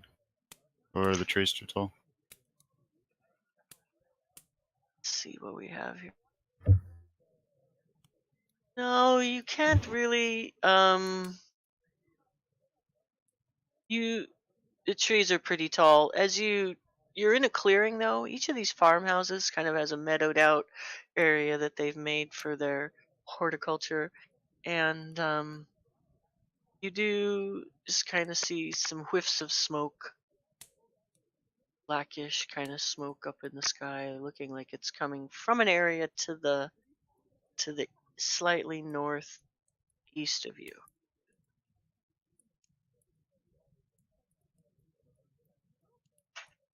Let's just head in that direction. The townsfolk don't seem to know where it is. Yeah. Sounds I like a agree. plan. We'll probably run into the ranger, or hopefully we'll run into the ranger on the way. I gave the lady 23 copy pieces and thank her. She looks at you. Oh, thank you. Thank you, sir. Thank you very much. And she puts it in her. Can you wait here just a moment? She runs back into the house. Quiet. The little girl is there. Hi. Hello there. I wave my Huh. tail at her and I whip out my panpipe and I give her a little tune. That's amazing. Cast light on a coin and I'll give it to her. Wow. I conjure mage hands and try to make them take the pipe from Kalash. The little girl just watches in amazement as all this goes on and says, "Oh, my uncle. Oh, I miss him so much. He used to play these tricks for me all the time. Dear Shawin, Uncle Shawin. Are you gonna find him?" We don't know. "Oh, I hope you do." And then the door to the farmhouse opens again, and she brings out a small piece of paper. And she says, "Yes, yes, this is right. I was right." And on that paper, you just see a sketch, kind of the woods east of Neverwinter. Things are very poorly labeled. It looks like a map meant for somebody who already knows the area to follow. Okay. And she hands that to you, Asa. Alright. Here you go. I found this in his things. I don't know, maybe it can help you. Does it Sketch show the of the location of the It's tower? just it has what looks like a sketched kind of mountain ridgeline. It at the base of that ridgeline, it has a doodle, like a round doodle and some smoke plumes coming from the top. And then there is what looks to be like a trail line maybe drawn that actually goes up and approaches the X that's on there, that's near the doodle of the smoke. It's Okay. a rough, yeah, it's a rough kind of note taking.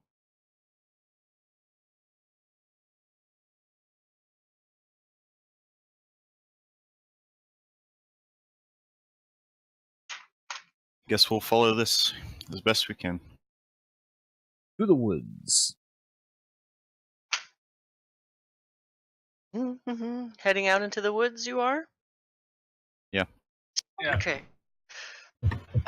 So, it's 12:30 now.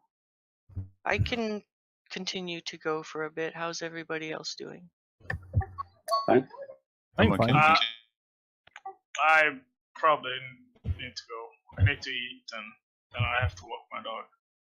Oh, food sounds good. Okay. So we can take like a 5-10 minute break, or we How can long do you call it need for here. your dog? That's not probably half an hour. But like I said, I also want to grab something to eat. Okay. I don't care what she And says. so I'm I'm not. not your daddy. So I will Game probably on. gone for a while. So you want to just call it here, or? It seems like a good place. Alright. We have been going for a while. Yeah, in about a half hour or so, I'm gonna have to. I'm cooking a meal. We have a family that lost their husband, so we're making food for them. That's awesome. That's it's so hard to think about doing those simple routine things in life when you've suffered a loss like that. Yeah. That's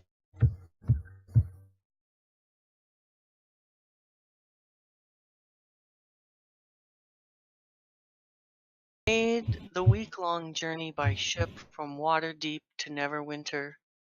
You defeated a pack of giant rats and 2 harpies who really I sent to you not knowing if you were going to actually even survive that encounter. So good job. Made it to Neverwinter, Oakhurst, and are now on the road to the Sunless Citadel, following the trail of the missing wizard Sharwin Hukrell. Adventure! That is where we will pick it up next week. Oh, actually, I have a doctor's appointment next Monday on the 21st. Yep. We can try and pick another day of the week, and do an evening, or we could even potentially switch to that evening if people's times will work. I'm okay with that. Yeah, I'm okay with that. What Yeah, time me Monday evening would work for the group? What was the time you said last time? Well, I would probably want to start at around, like around 5:30 or 6. PST? Yeah. Yeah. Yeah, that works for me. Yeah, that's good. Next Monday. The 21st, yeah. Mithar, does that work Right. for you? Yeah. That works for me. All right. All good then. So instead of skipping next week's session on the 21st will be 6 p.m. Awesome. Awesome. I'm looking.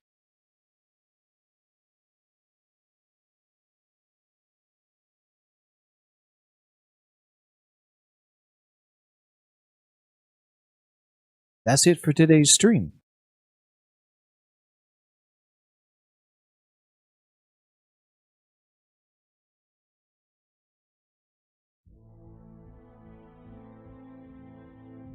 Yep. So hope you all enjoyed watching some of the Sunless Citadel. We did almost 4 straight hours. So yeah, did quite a bit. I'm not sure how much XP. Yeah, I'm not sure how much experience we need to get up to level 2. We got about 125 XP. So I think we're close. I have to look that up. But I'm excited to get level 2 and then level 3. I want to see where this character is gonna go. It's been a lot of fun to play a monk so far. But anyway, I'm gonna get out of here. Been up most of the night. So I'm gonna try to get some rest, and then we'll be hopefully streaming tonight. I'm not quite sure what we'll be playing. Maybe we'll dip into some No Man's Sky. They had a big update. But anyway, I'm gonna get out of here. Hope you all have a great rest of your day, and thanks for watching. Have a great day, and we hope to see you again soon. Well, I do at least. I hope Mytha does too.